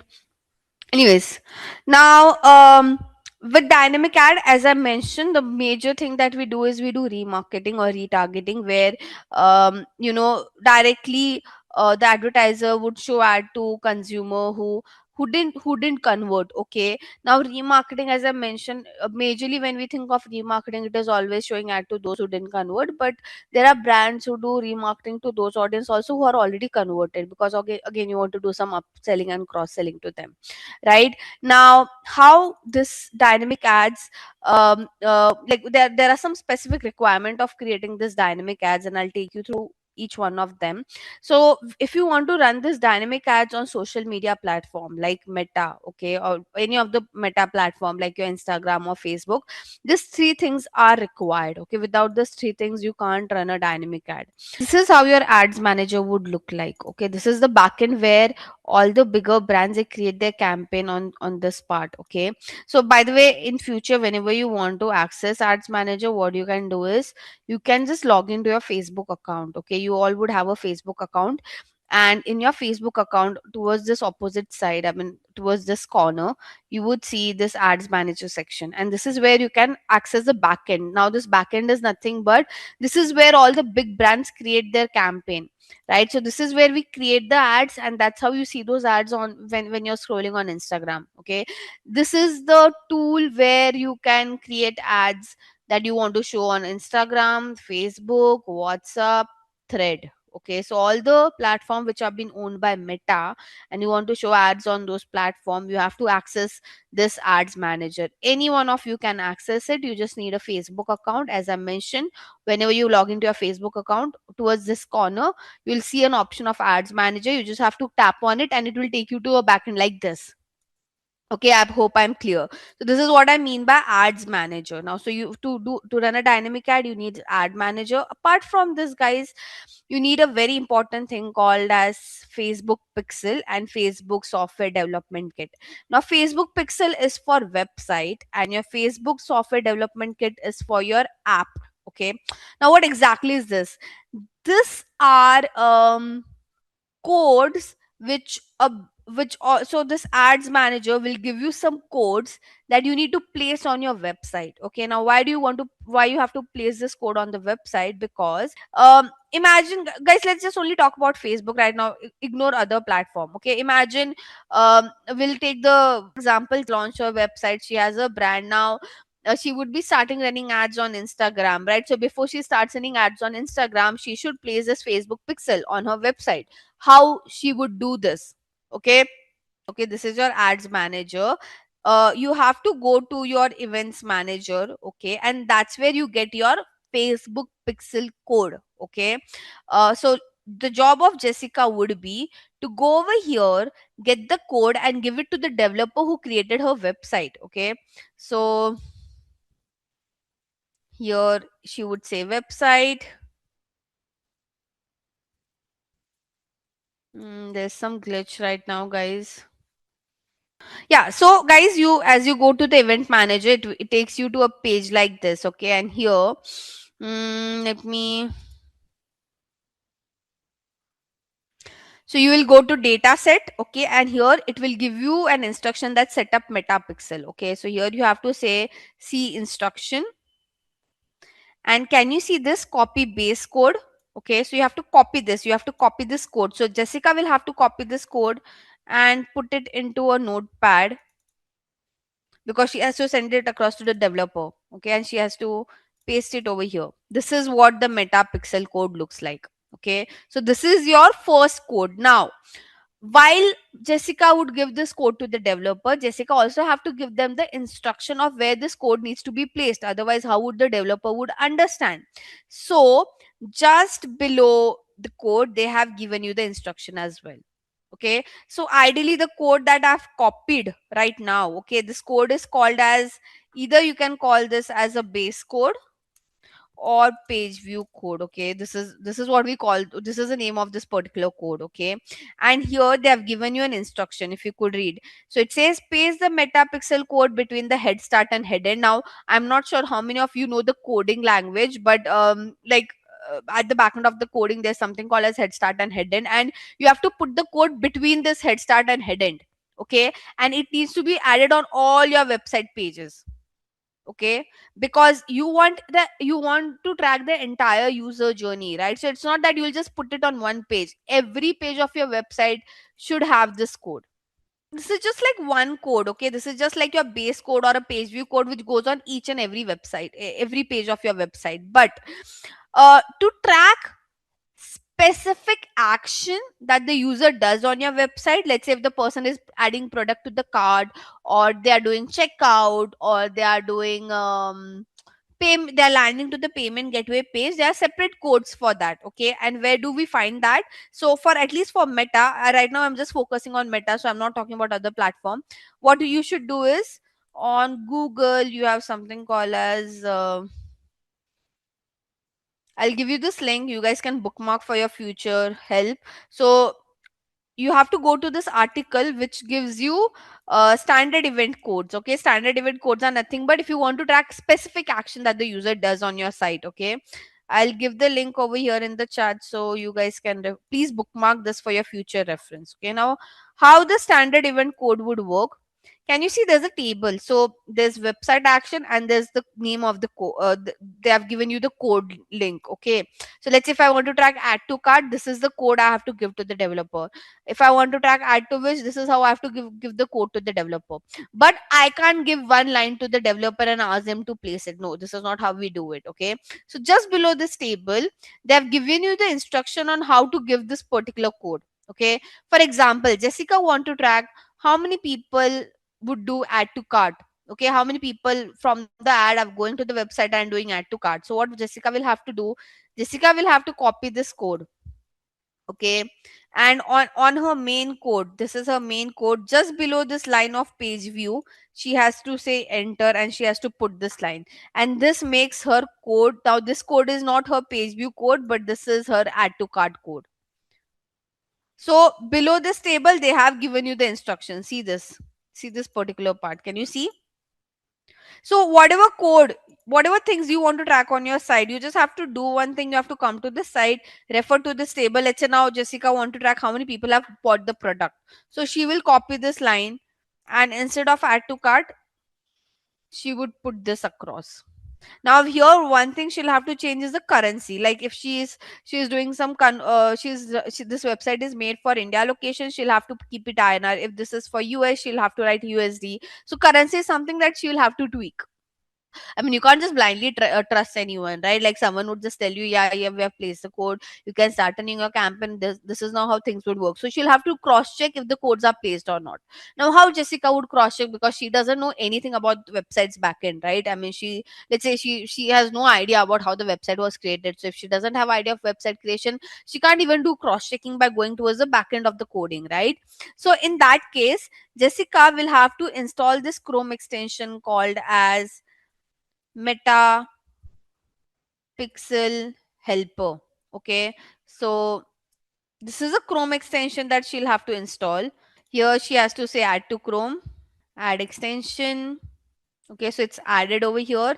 I'll just, it's already pinned, so no need to pin it. Yeah, let me just pin this. Now, how this Chrome extension would work? Okay, we can take any random website and we can check if that website has metapixel code or not. Okay, so I'll go to, let's say I'll take one brand name which is called as Mintra. I'll go to their website to see if their website has meta codes or not. Okay, can you see? So with this Chrome extension, we could see, yes, they have meta code added on their site. And by the way, they have two different code because this ID is different. So basically, every meta ads manager would have a different pixel ID. Okay, this ID is would be different for every ads manager. For example, see, this number is different. This number is different. The code that I have fetched out for it, the pixel ID is also different. So where's my pixel ID? This one. My ending is 583. Okay, for them, the ending is what? 159865. So let me just give you an idea how it works for e-commerce. Okay, so as I told you, this code, the first code that we got from the platform, the page view code, if you remember, I told you it needs to be there on each and every page of your website. So what she can do, she can randomly go to 6 to 5 pages and she can go and check if the page view code is there or not. Okay, so yeah, we can see the page view code is there. I'll again randomly go to any other page to see if the page view code is showing up or not. So it's there, right? Makes sense. So randomly she can check like this. Now apart from page view code, as I told you, let's say, Jessica has also given add to cart code. Jessica has also given view content code. Basically view content code is given to put to fetch data of what are some specific product pages a user have visited, right? So now she will have to check if the view content code is firing or not. So clearly she can see, right, view content code is also showing up. This green tick mark indicate the codes are placed properly. If you see this in red, that means there's some problem with the code.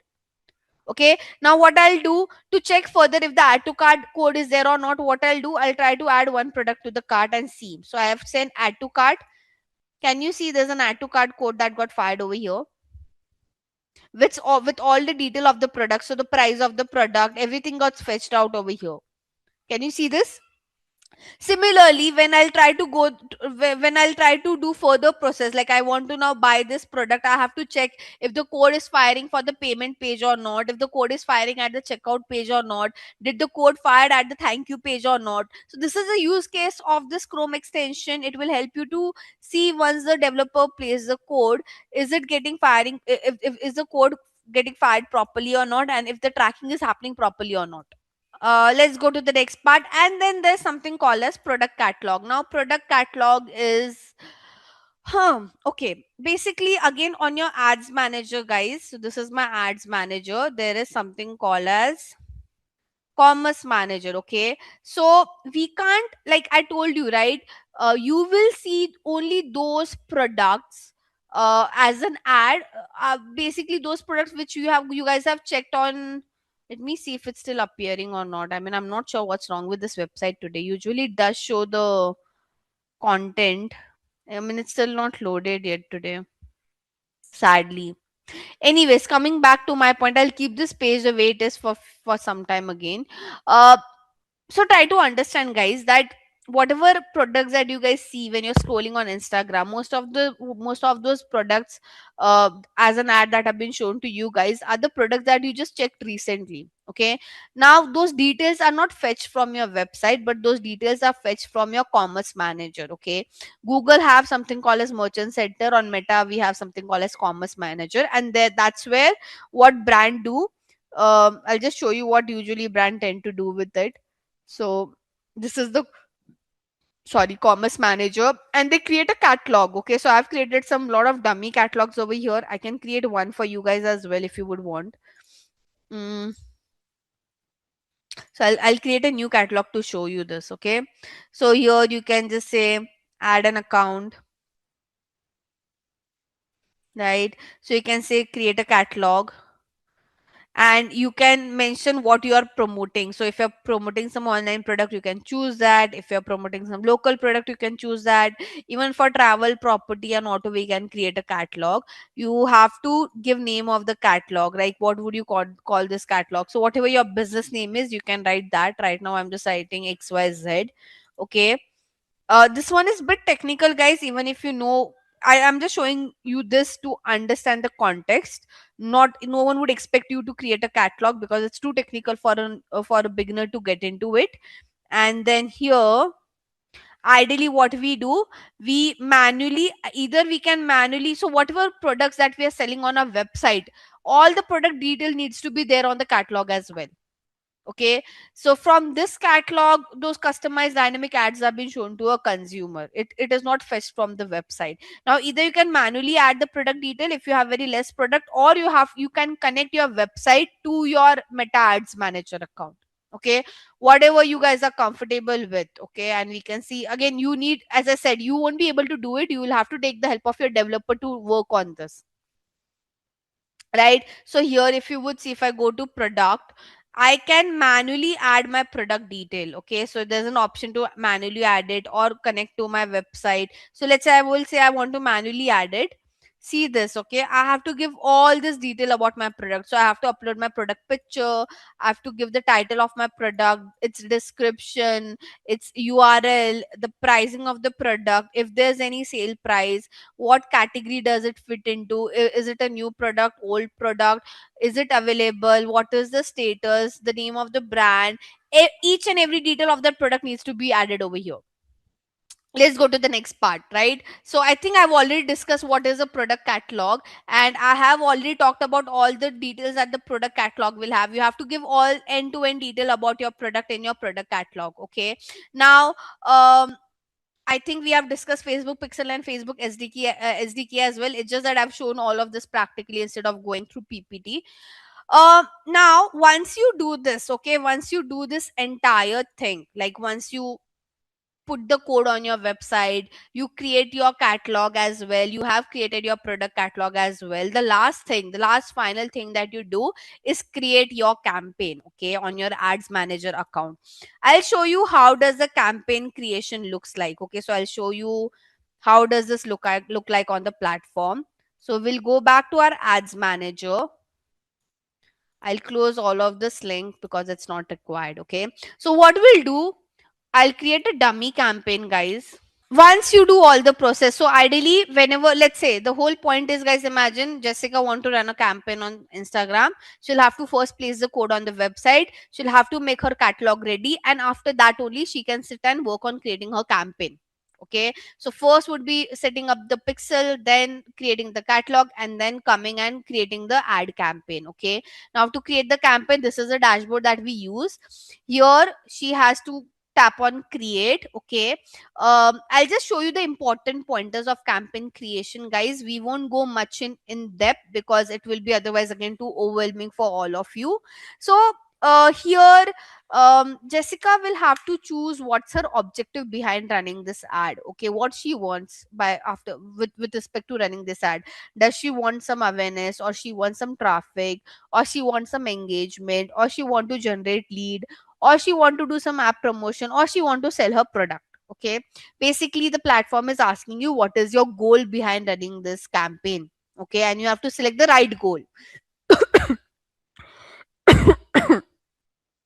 Let's say in the case of Jessica, her goal is to run a camp. The reason she's running this campaign is because she wants people to go to her website and buy her product. Okay, so she would say sales over here, and she can say continue.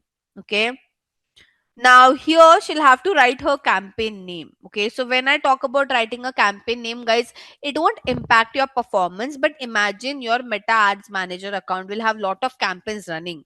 Okay, so it gets very confusing if you don't follow proper nomenclature. Okay, ideally, let's say you have thousands of campaign running on your dashboard, how would you differentiate what campaign did you set up for what purpose, right? With the help of the name. So hence you can create your own naming convention, which is not a problem, but just give a very descriptive name. So in future, if you want to see the performance, you can, with the name only, you can identify what was the reason behind setting up the campaign. Okay, now let's understand this. Let's take an example that this brand that Jessica has is a premium sneaker brand. Okay, let's say hypothetically. And the name of that brand would be whatever XYZ. So you can mention the brand name, right? You can mention the objective behind this running this campaign. So it was sales campaign. Following that, you can mention in which month you are setting up the campaign. So we are setting up this in the month of Feb 2026. So you can just write a name like this. Okay, now, as I mentioned, I won't take you through all the settings. I'll just take you to the important settings that you guys should know. Okay. Then the budget part. Now, this is where Jessica will have to let the platform know how much she's willing to spend. Okay, for this particular advertisement. She can, like, if she wants, she can put a daily budget. She can put a lifetime budget as well. Lifetime budget is like if she's running this particular advertisement for a longer duration, so in total how much she would want to spend. Daily budget is like on daily basis how much she would want to spend. So let's say she just want to spend 100 bucks, she can put that as well. Okay. Okay, then we have something called as bidding strategy. For bidding strategy, I would discuss later. We anyways have a, after this we will be discussing bidding strategy, so right now I won't talk about it. Okay, now this one is very important, special ad category. So guys, if your brand falls into any of this category, you have to let the platform know about it. So if Jessica is promoting any finance related product or service, or she's promoting anything related to employment, or anything related to housing, or anything related to election, she has to disclose this to Meta. Okay, can anybody guess why? Like, why just for this four category Meta is asking you to disclose this to them? Because here you can't see any other category, right? There are only four category that's mentioned, which is part of special ad category. So anyone who would want to guess that, like, why these four categories are called as special ad category, right? So just for this four category, Meta will put some restrictions on the targeting, that okay, you can't target this age group, you can't target this audience, because again they are the one who might get influenced by your ad. Okay, and they are not the right audience. So if you are promoting any of this category, please mention it. Okay, can you see requirement differs by country, because country to country with respect to politics and all, there are a lot of restrictions. So it's better to disclose it over here itself. Okay, then once you put all the details at the campaign level, you have to move to the ad set level. Now here in the ad set level, guys, we will choose whom we want to show our ad and where we want to show our ad. Okay, so starting with your destination. Okay, here you have to choose that once the user sees your ad and when they click on it, where you want to take them to. Okay, so ideally, I mean, you can now, as I told you, it's not necessary you have to take the user to the website. You can take them to app as well, you can take them to your messenger as well, you can give them a call number as well. Okay, obviously, but the most popular one is website. Okay, so conversion location is once they click on your ad, where would you take them to? Okay, performance goal is what do you want to achieve by running this ad, as I mentioned. So do you want as many conversion as possible, or do you want a lot of landing page view, or do you want link click, or do you want reach, or do you want impression? I think I've discussed all these metrics yesterday, so you would know meaning of each one of them. Now for us, we clearly, the reason Jessica started creating this campaign was she want to sell as many product as possible, right? So her conversion goal should be maximize number of conversion, right? She doesn't matter what is a landing page view, link click, reach, impression, doesn't create any impact, right? Her main focus is conversion, so she should select this, right? So you have to, these two options are very important. um I'll again talk about this later, attribution model and all. We have a separate topic for that, I won't discuss this here. You can put your start and end date, when you want to start your campaign, when you want to end your campaign. Let's say you want to stop this campaign on 20th, put an end date, okay? Why is this important? Trust me, there have been times when we get so busy with our work. Let's say I had a sale running up, okay, and my sale would end tomorrow, okay, but I'm so packed up with work, I might end up forgetting pausing this campaign, and my sale, everyone would see, still keep on seeing my ad which says 50% off, 50% off. But ideally, once the user go on the site, there's no 50% off, right? So that creates a lot of problem, and the client would bash you for this if they see that the sale has been ended but your campaign is still running. So in that case, always put a end date, so even if you forget to pause the campaign, the platform will automatically pause this campaign based on the end date that you have chosen. Clear? So you have to put the end date. If you are not sure about the end date, then don't put one, okay? If you think this is a campaign that will keep on running and running and running, then don't put an end date to it, not mandatory, okay? Now this is the most important part, which is your audience, whom you want to show your ad, okay? And by the way, here you see your audience size. So what is the, like, based on the targeting that you'll create, it will show you the audience size, like how many people your ad can be reached out to, okay? This is not that I'll be able to reach out to so many people, okay? Because to reach out to so many people, I have to spend that kind of amount as well, okay? Now, with respect to the audience targeting, guys, let me just give you an idea. On Meta, you have three kind of audience targeting: saved audience, lookalike audience, and remarketing audience. Okay. Now, saved audience is where you have to create your audience from scratch. So you have to create your audience starting with adding all their age, gender, interest, behavior, um, location. So you're creating an audience from scratch, is what I'm trying to say. We also call them as a prospecting audience, people who might know about the category and all, but probably they wouldn't know about your brand, okay? Remarketing audience, I've already talked about it. Show ads to those audience who checked who checked out your brand but haven't converted yet, have not like they haven't done any transactions, so but have not made any transactions yet. Also, you when you do upselling and cross selling, you do with the help of remarketing only, okay? So there's no difference over here. Look like audiences. Now I would just show you the saved audience. Lookalike and remarketing is again bit advanced, so we won't go over there for now. Let's just focus on saved audience. For lookalike and remarketing, you should just know the meaning of it. Now, how to create a saved audience? Just observe what I'm doing, and then we'll take a break. Okay, so this will take at least 10. No, let's just cover this entire meta part, and then we'll take a break. Okay, so now here you have to say further limit the reach of our ad. So we have to create it from scratch. Now can you see, it starts with location. Now please observe this very carefully, okay? Jessica want to show this ad in Mumbai, like, so with location, guys, you can target countries. Okay, so let's say I want to show my ad in United States, I can do that as well. Can you see, I can target entire United States, okay? If you want to show ad in multiple states, like let's say I want to show my ad in Gujarat, it's one of the state in India, so I can say Gujarat. If you want to show ad in a specific city, like let's say Pune, Pune is my location, so I can say Pune. Okay. Let's say you just want to show ad in a specific area of your city. Okay.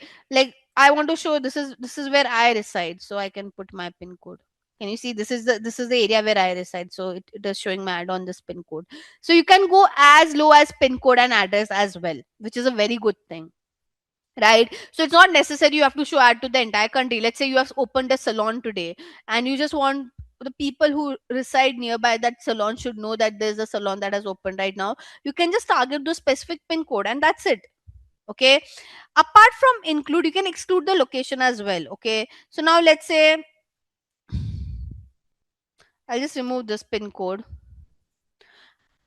Let's just again let's say I want to target my entire city, but I don't want to show ad in my pin code. Okay, what I'll do, I'll choose exclude. I'll add my pin code over here. Can you see it's showing red in red over here? This one. Can you see this? So my entire, like for my city, it shows. If I zoom out, can you see this is my entire city that I'm trying to target, but my particular area has been excluded. So you can do location, add location in bulk as well. Just choose what you're adding. If you have a pin code, choose your country over here, put all the pin code, and it will do pin code level targeting.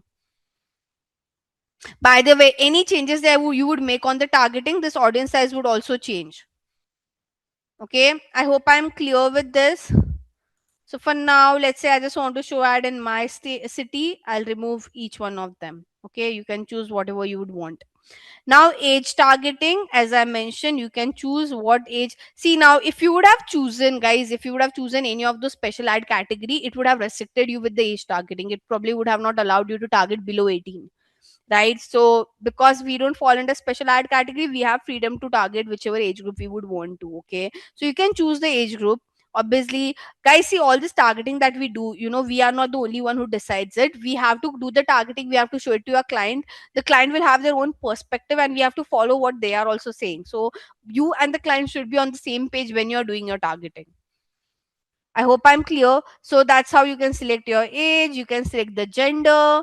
Uh, now, ideally, just choosing location, age, and gender is not enough. Hence, Meta has also given you one more section of detailed targeting. Okay, so here you can add more demographic, interest, and behavior characteristics. Okay, so now we'll do the last part of the targeting, because as I said, just targeting age, gender, all of this is not enough. Okay, so now with targeting, guys, there are few thumb rules. You should first begin with your interest targeting. So obviously, whenever we do targeting, the first thing, like, how should I say, the basic thing that we would want is that people should be interested in your product, okay, or your services. So you can go into this interest section and you can find out whatever you are selling as an interest over here. Okay, if you don't want to do this way, you can directly search as well. Okay, so for example, for in case of us, like we are selling sneakers, right? So I'll search for sneakers over here and I have to choose. So trainer, footwear, we have sneaker shop. There's nothing called as specific to sneaker over here. I could see sneaker stuff, trainer, sneaker, and see, now this we have sneakers and apparel, right? And this is as an interest, so I can add it, right? And by the way, if I add one targeting, Meta gives me some similar suggestions. Can you see sneaker freakers? I will get some other suggestion as well. So let's see, what do we have over here? Shoes, I can take all of this as well if I would want to. Okay, so you can keep on adding interest like this.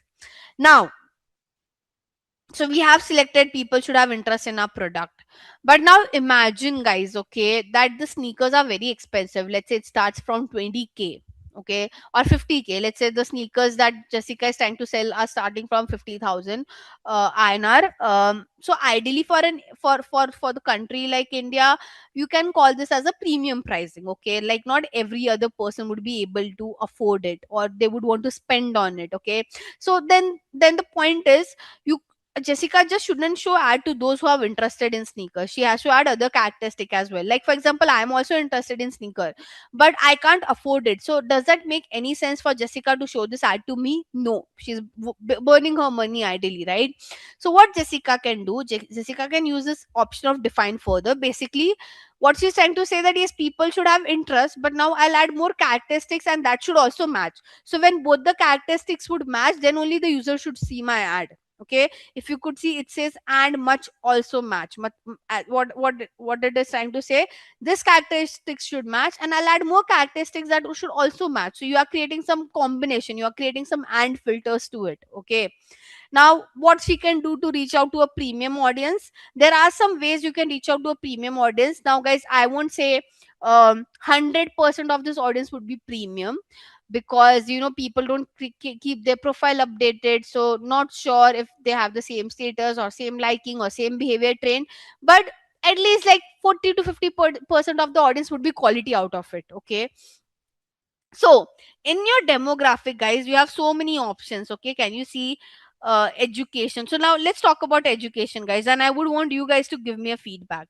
Can anybody tell me, I want to reach out to a premium audience within education? I have three options. Okay, so I can target people based on what um you know what what exactly they are studying or what they have studied, what colleges they have visited, and basically um their education level, like how should I say, they did their bachelor's, etc, etc, etc.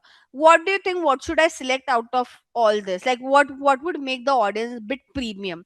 Would the education level decide if that audience is premium or not, or would the kind of degree they have got would decide they are premium or not, or the colleges they have visited? What you can do, you can target people based on the colleges. So you can just search for the college's name. For example, in India we have Indian Business School. So ISB, let me see. I'm not sure why is it not reflecting. What? Yeah, so I can see I am right now. We have SP Jain as well. Let me see.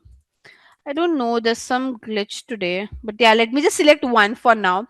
And by the way, if I choose one, it will give me some similar suggestions over here. Can you see Indian School of Business? And it is all showing under schools and university. By the way, here also it should show school and university. Imagine Nursi Munji says interest. That mean I'm interested to study in this college, not that I'm studying in this college.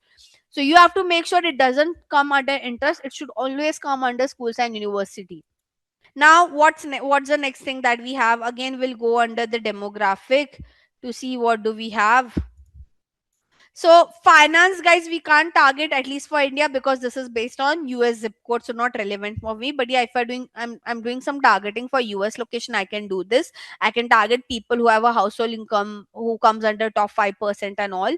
Life event also doesn't make a difference. I mean, someone has an anniversary or birthday coming, does that make them a premium audience? I would say no. Parents, you can target parents based on the child's age group, but again, does that make them a premium audience? The answer is no. Does your relationship status makes you a premium audience? I don't think so, right? Then you have work. So work, now you guys tell me in work what should I choose. So there are three options in work. You can target people based on which company they are working with, you can target people based on which industry they are working with, and you can target based on their job title. What do you think, out of this three, which one will get you a quality premium audience, guys? Employer is basically where do they work, industry is basically in which industry they are working, and job title is like what is their designation. Can target, as I mentioned, employers instead of job title. So here you can search with, let's say I want to target, I mean, I'm not sure why KPMG is not res- JP Morgan, people are working at JP Morgan. Now again, I'll get similar suggestions over here. So can you see, I can see KPMG, I can see huh, Accenture. I won't select Accenture ideally, but yeah, you can take other big firms, like you can take Oracle, you can take Ernst and Young, you can take IBM, you can take, I don't know, HCL Tech, you can take Morgan Stanley, you can take Cisco. Make sense, guys? Okay. Now that's all you have under demographic. Apart from demographic, you have behavior as well. Now in also here there are some targetings which can make you reach out to a better audience.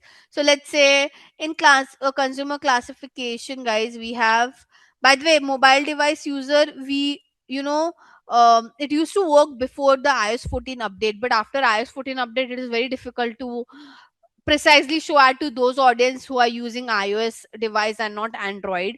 So before COVID, it was a great targeting. Now it isn't. Okay, but you still have other options like consumer classification. Like in India, I can show ad to people who prefer high value good, who have high taste. I mean, who have expensive taste. Now again, it they have been categorized based on how they have reacted to different content on the platform or the kind of pages they follow and all. You can also target people based on purchase behavior. As I said, engage shopper. Now these are the people who frequently tap on shop now buttons and all. Okay, you can also target people who travel international frequently, right? Instead of just targeting people who travel frequently, you can just be more specific by targeting people who travel international frequently. So yeah, I mean, that's how you can create your saved audience. Like you can create a different permutation combination for it. And by the way, whatever you select doesn't mean it will work well. You have to do lot of A/B testing, guys. Like there are so many options, there are so many targeting. So we keep on doing A/B testing. No one can sit in front of you and tell you that this will work for sure. No, for brand to brand, for category to category, the targeting varies, the communication varies. So you have to do your own A/B testing to find out what works for your brand and what doesn't works for your brand. Okay, so that's all we have under targeting. Last thing, you can choose language as well over here. So again, it's up to you guys. If you're showing ad in Japan, the language should be Japanese and all of that. Okay, last but not the least is your placement. Now this is where you choose where you want to show your ad. So right now we just selected whom we want to show our ad.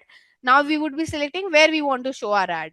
So here you can choose your device. If you want to just show ad on mobile or desktop, even on mobile, if you just want to show ad to iOS device, you can do that. Okay, it's up to you guys. Now, because if you're a premium brand, I think there are many people who prefer showing ad to audiences who use iOS instead of Android. I'm not saying Android people are not rich, but you can do an A/B test and find out by for yourself. Okay. Platform, here you can choose where you want to show your ad on Facebook, Messenger. WhatsApp is still getting integrated, so hence it's not appearing for now. But yeah, you have Instagram. Audience network is third party websites and apps. So Meta has collaborated with a lot of third party websites and apps where you can show your ad. There are many brands who are a bit scared to show their ad on audience network because Meta doesn't disclose that on which websites and app your ad would be shown. So imagine if your ad has been shown on some wrong website, it would impact your brand image. Hence, I mean, for the brands that I work with, they usually ask me to turn off audience network. Okay. Now here in placement, you can choose also, like now you have chosen platform. Let's say I just want to show ad on Instagram. So in placement, you will choose where you want to show your ad on Instagram. Like what section of Instagram? Like do you want to just show ad on feed, or you want to show ad on stories and reels? Where exactly you would want to show your ad? Ideally at the ad set level, we choose our conversion location, like where we want to take the user to, what is our end goal that we want to achieve, whom we want to show our ad, basic the entire targeting, and where we want to show our ad, like which is where we create this final ad over here. But what we can do, we can take a break now, and we can get back at 9, and then we can start at 9 again. I'll give you a 13-minute break. I hope that works, guys. So now we'll move towards the final stage, which is creating our ads. Okay. Now for ad creation, guys, it's pretty easy. You just have to fill in the details over here. It's not that complicated. This thing that you could see over here as a partnership ad, this is the one that you see. Let me just show you what exactly is a partnership ad. So if an influencer creates a content for you and you want to run that as an ad, it's called a partnership ad. Okay. So you might have seen ad like, by the way, this tool is very important, the one that I've opened right now. Whenever you want to stalk your competitors and you want to see what kind of ads your competitors are running, you can go to this tool called as Meta Ads Library. Okay. Coming back to my topic. So here you can stalk what your competitors, what kind of ads your competitors are running. And I want to show you how does the partnership ad look like. So allow me a second. I'll have to scroll a lot to find one. Not sure why this is not reflecting yet. Okay, let me try another brand. Mm-hmm, mm-hmm. So, not sure. Usually, I see a lot of partnership ads over here, but it's not reflecting today. Hmm. So here, imagine like if that influencer has created the content. Have you ever seen the influencer name and the brand name, and below that it says sponsored? Have you guys ever seen an ad like that on Instagram? You'll see the influencer name and the brand name, and below that it will say sponsored. So that is your partnership ad, by the way. Okay.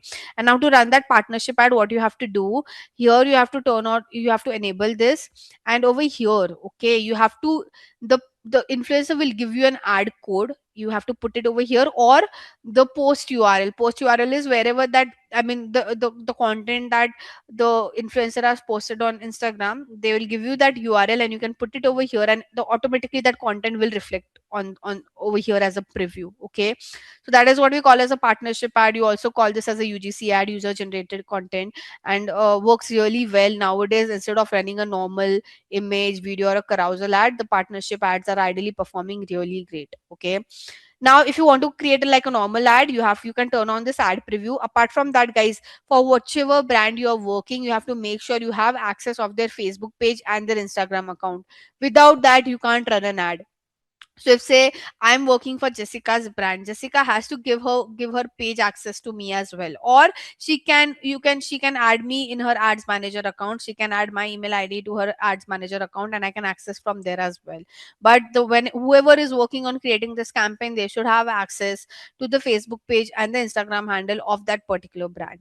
Okay, now here you can create an ad. You can create a single image or a video ad. You can also create a carousel ad.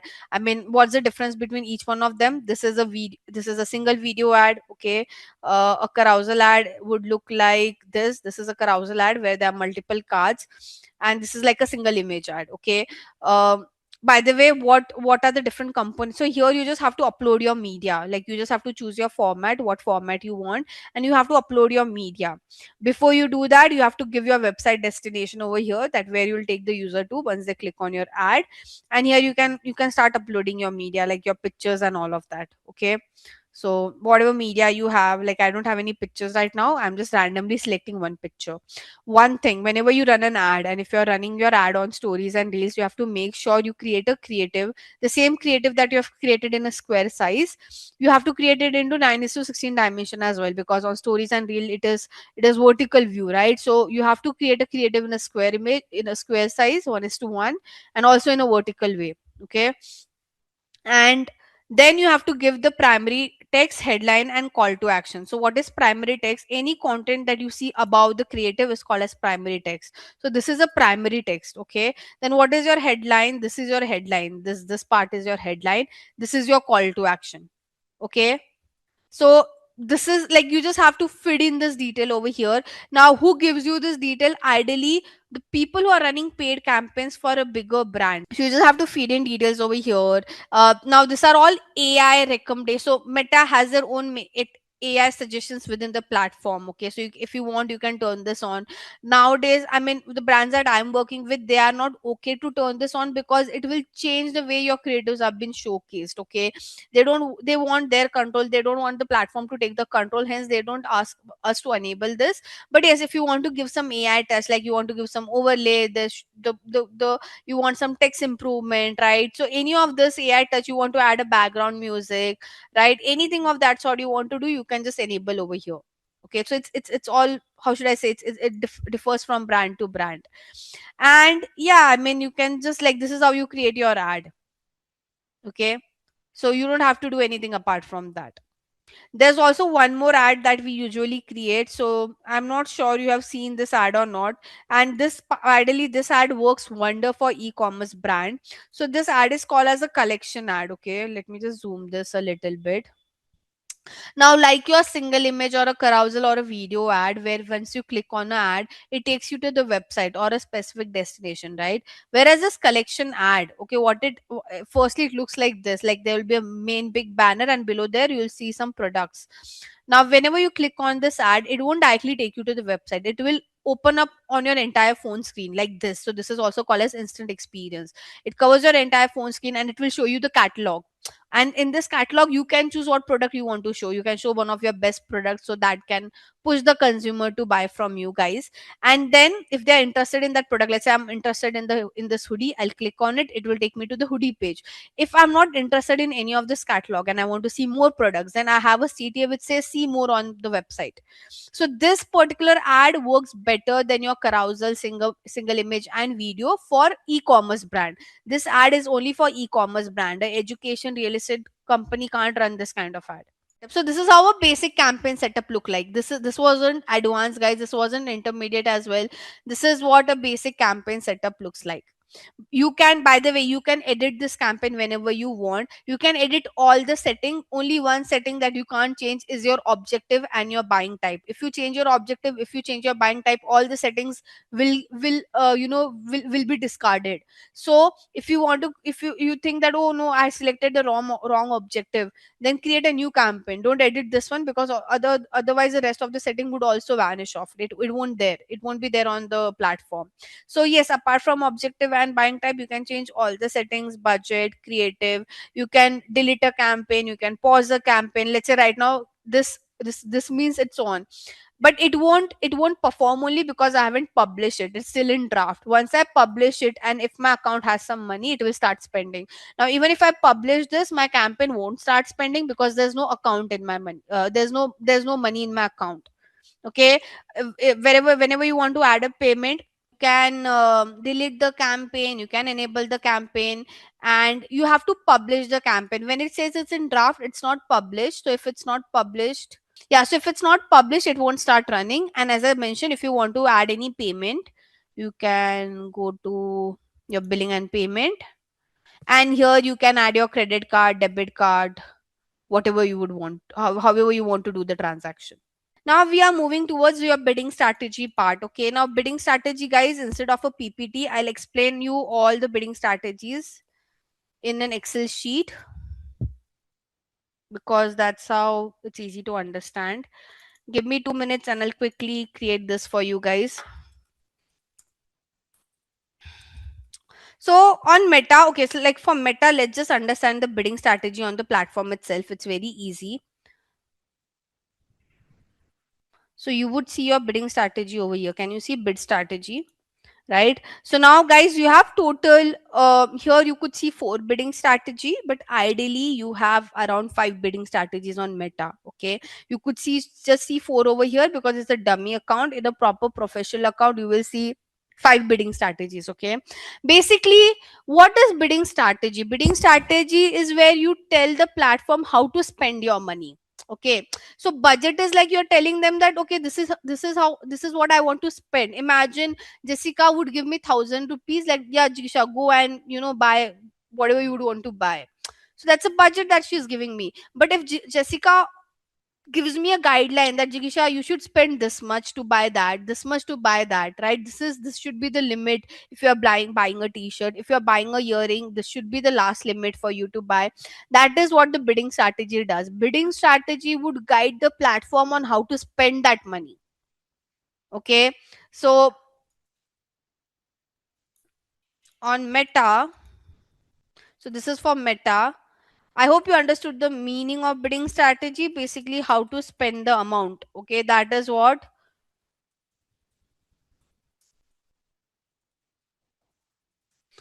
the bidding strategy does. Now, what are the bidding strategies that we have? Highest volume. Okay, then we have cost per, 1 second. So we have cost per result goal. We also call this as cost cap. Then we have highest value. We have target ROAS. We have bid cap. Okay, so this is bidding strategy. And for objective to objective, the bidding strategy would change. Okay, so this bid cap bidding strategy is good for awareness. These two bidding strategies are good for traffic, engagement, and leads and app install. Don't worry, I'll expand this. And these two bidding strategies are good for sales, or we can also call this for e-commerce. Okay, so objective bidding strategies. Okay, now we will also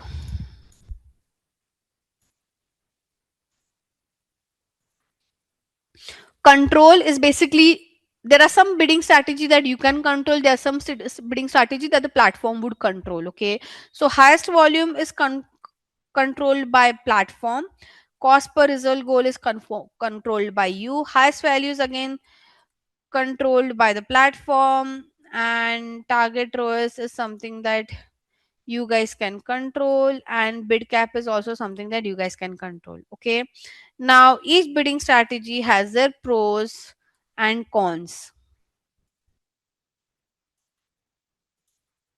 Okay, let's understand each one of them, guys, and please listen to me very carefully because it can get bit complicated. Okay, so we have bidding strategies.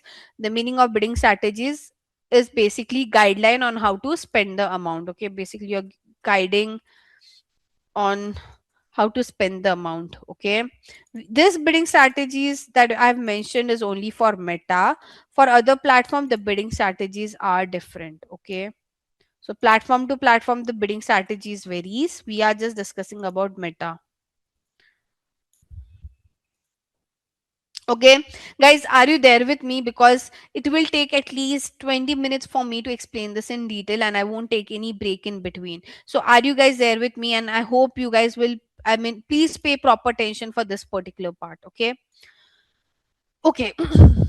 So let's start with this one. Okay, traffic engagement. So if you have chosen objective like traffic engagement, lead, app install, you can choose any of this two bidding strategy, highest volume or cost per result goal, which we also call as cost cap. Now what's the difference between both? Okay, so there are two scenarios, and based on those two scenario you can choose. Based on the scenario you should decide which one to choose, highest volume or cost per result goal. Okay, let's take an example of okay, I'll give an example. Okay, let's just talk about Simplilearn right now. Okay, so Simplilearn want people to share their details to students who are interested in this particular program. Simplilearn want that after seeing the ad people should go to the website and give their details, okay, on the platform, so the sales team can call them, basically for lead generation. Okay, now imagine I'm working for Simplilearn. I'm the one who's handling their meta ads. Okay. Now Simplilearn would tell me, Jigisha, we have a daily spend. We can give you a daily budget of 10,000. And in this 10,000, okay, I'll mention per day as well. We have taken this as a hypothetical number. Okay. So in this 10,000, get us as many leads as possible. Clear? The brief is clear. They are giving me 10,000 per day and they've asked me, Jigisha, we want as many leads as possible within this budget. In that scenario, I will choose my bidding strategy to be highest volume. Okay, where what the platform would do, I'll give this budget to the platform and I'll choose my bidding strategy as highest volume. So what platform would do, platform will try to get me as many leads as possible. Okay, but now there's a second scenario. Now this time my brief says that, Jigisha, we have 10,000 per day budget. We want leads as well. But for each lead, we don't want to pay more than 500 rupees. So yes, we want leads, but I don't want to spend more than 500 to capture like one lead data. Okay, we the max we are willing to spend to get one lead detail is like somewhere around 500, not more than that. Okay, they now how a brand comes across this cap, they do a lot of back calculation, they do a lot of ROI calculation for it. I won't go into it, but I'm just giving a hypothetical example that my client would say that, Jigisha, we want leads but we don't want to spend more than 500 rupee per lead. That's when I will choose the second bidding strategy. I hope this makes sense to you guys. So now how does this work? Here I've chosen highest volume, so I don't have to do anything. I would give my daily budget over here as 10,000, right? Sorry, I've made it 1 lakh. Okay, but now as I said, in the second scenario my client want me to put a cap of 500 for per lead. So what I'll do, I'll choose cost per result goal over here. And now, okay, very important thing, I have to go to the Adset level, and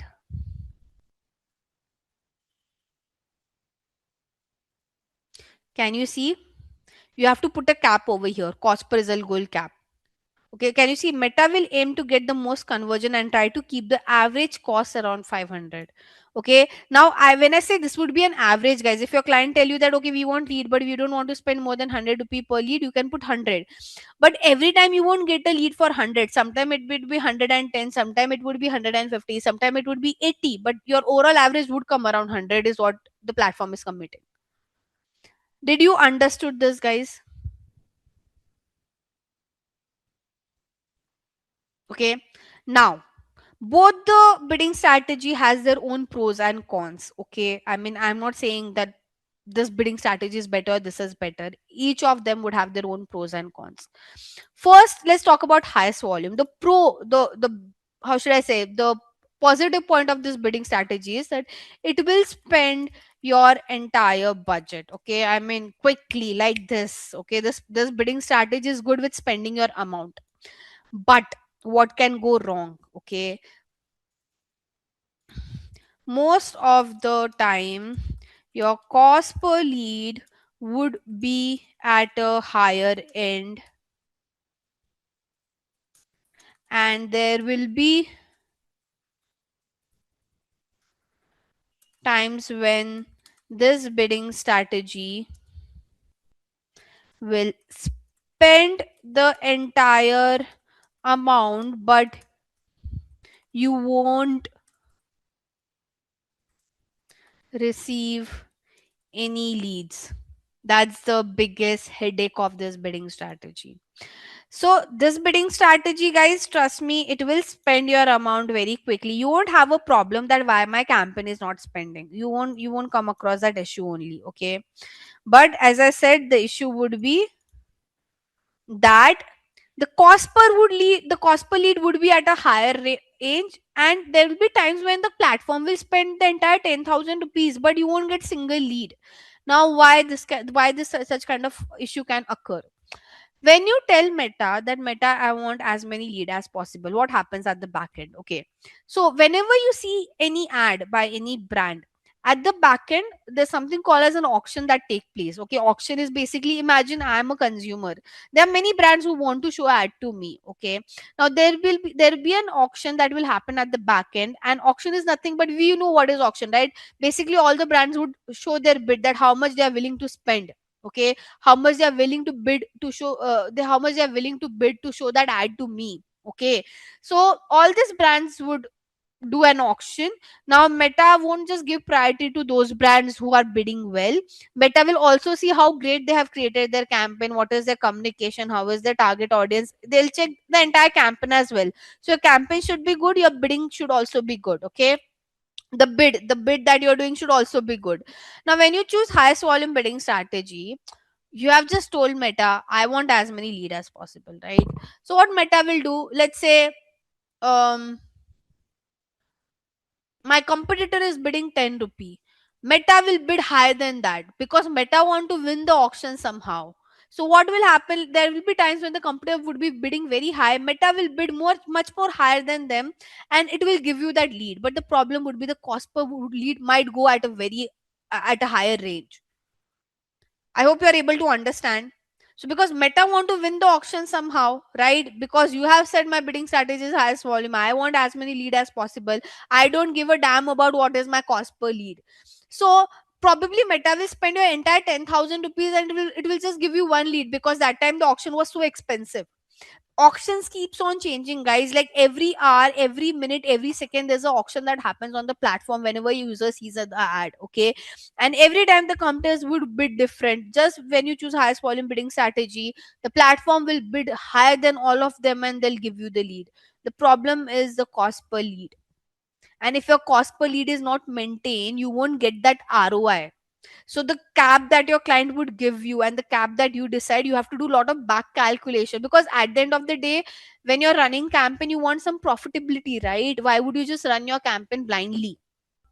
You get such, and by the way, most of the time your client will give you a cap. Okay, no client is that chill that, oh, you spend my money, I'm okay with cost per lead. No, if they give you that free will, and if they allow the platform to do such kind of thing, you can't run a profitable campaign. Okay, so most of the time your client will give you this bidding strategy.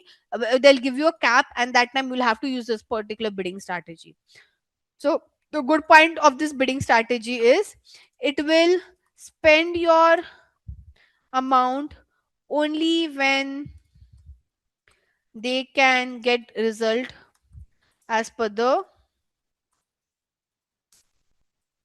target set on the platform. Okay, so now you have told that I want lead, but I don't want to pay more than 500 rupee per lead. Let's say there's an auction going on and someone has bid for 600. Like Meta is seeing that, okay, people are bidding very high. Meta will won't participate in the auction because they know you can't win the auction because others are bidding very high for it. Okay, so Meta won't participate in the auction and your money also won't get wasted. That's a good thing. But now the negative point would be that if you are giving unrealistic targets, okay, if you give a very unrealistic target, let's say if you tell Meta I want lead but I can pay only 10 rupee per lead, that is unrealistic target, right? Even the target that you give to the platform should be as per your industry benchmark. Okay, so if you give an unrealistic target, I mean, your campaign would never spend. This one is for your e-commerce brand. So the concept is same for highest volume and target ROAS as well. In highest value, what you, by the way, value would mean is, the meaning of value is revenue over here. Okay, so when you choose your bidding strategy as highest value, you are trying to tell platform that spend my money and get me as as much of revenue as possible. So again, it's the same thing in this bidding strategy. You won't have a headache that why my campaign is not spending. Okay, so no headache of that sort over here. Okay, but the problem is, okay, it will spend the entire amount and will give a very less revenue or no revenue for that matter. So there will be a time when your campaign will spend entire 10,000 and you might get a revenue of only 2,000, because that's what the platform, that's at that time, that was a max that the platform could do for you, right? So let's say the platform tried to bid very high, okay, and it converted me. I went on the website, but I just bought a product of 2,000. So you spent 10,000 to acquire me as a consumer, and I bought a product of only 2,000. So ideally, the amount you are spending and the revenue you're generating is in negative. And there'll be times when I might just buy a product of 100 rupees, right? So with this bidding strategy, your money will spend, but can you achieve that return? Can you get that X amount of return? I can't guarantee that. So hence, most of the time a brand would choose target ROAS bidding strategy. Here you'll tell the platform that yes, 10,000 is my budget. But within this budget, I need at least 5x of return. So basically, at least in a day, I want 50,000 as my revenue. Okay. So now the problem with this bidding strategy, guys, it would be that you can't tell I want 50x return. And the last but not the least is your bid cap bidding strategy. Here you are just, how should I say, you are trying to tell Meta that how much you are willing to spend just to show your ad. Okay, so all this bidding strategy was getting you some action, it was getting you some conversion, right? Like getting person to the website is also conversion, asking them to give the detail is also conversion, asking them to buy a product is also conversion. So all this bidding strategy was betting on the end action. This bidding strategy is only available, like the motto of this bidding strategy is you are trying to tell Meta how much you are willing to spend to just to show your ad, just to show your ad how much you are willing to spend. Okay, so it doesn't commit you that okay, once the ad has been shown, the person will take some action and they'll buy your product. No, bid cap bidding strategies only is there, only exists to tell Meta how much you are willing to spend to just to show your ad. Okay, and one fun fact, guys, Google charges you most of the time based on CPC basis, whereas Meta charges you most of the time on CPM basis. CPC is cost per click, right? So what happens on Google is, let's say right now I'll search for health insurance. Okay, and I would see ad by HDFC Ergo. Okay. Google won't charge HDFC Ergo to show their ad. Google will only charge them once I click on the ad. Whereas on Meta would charge brand.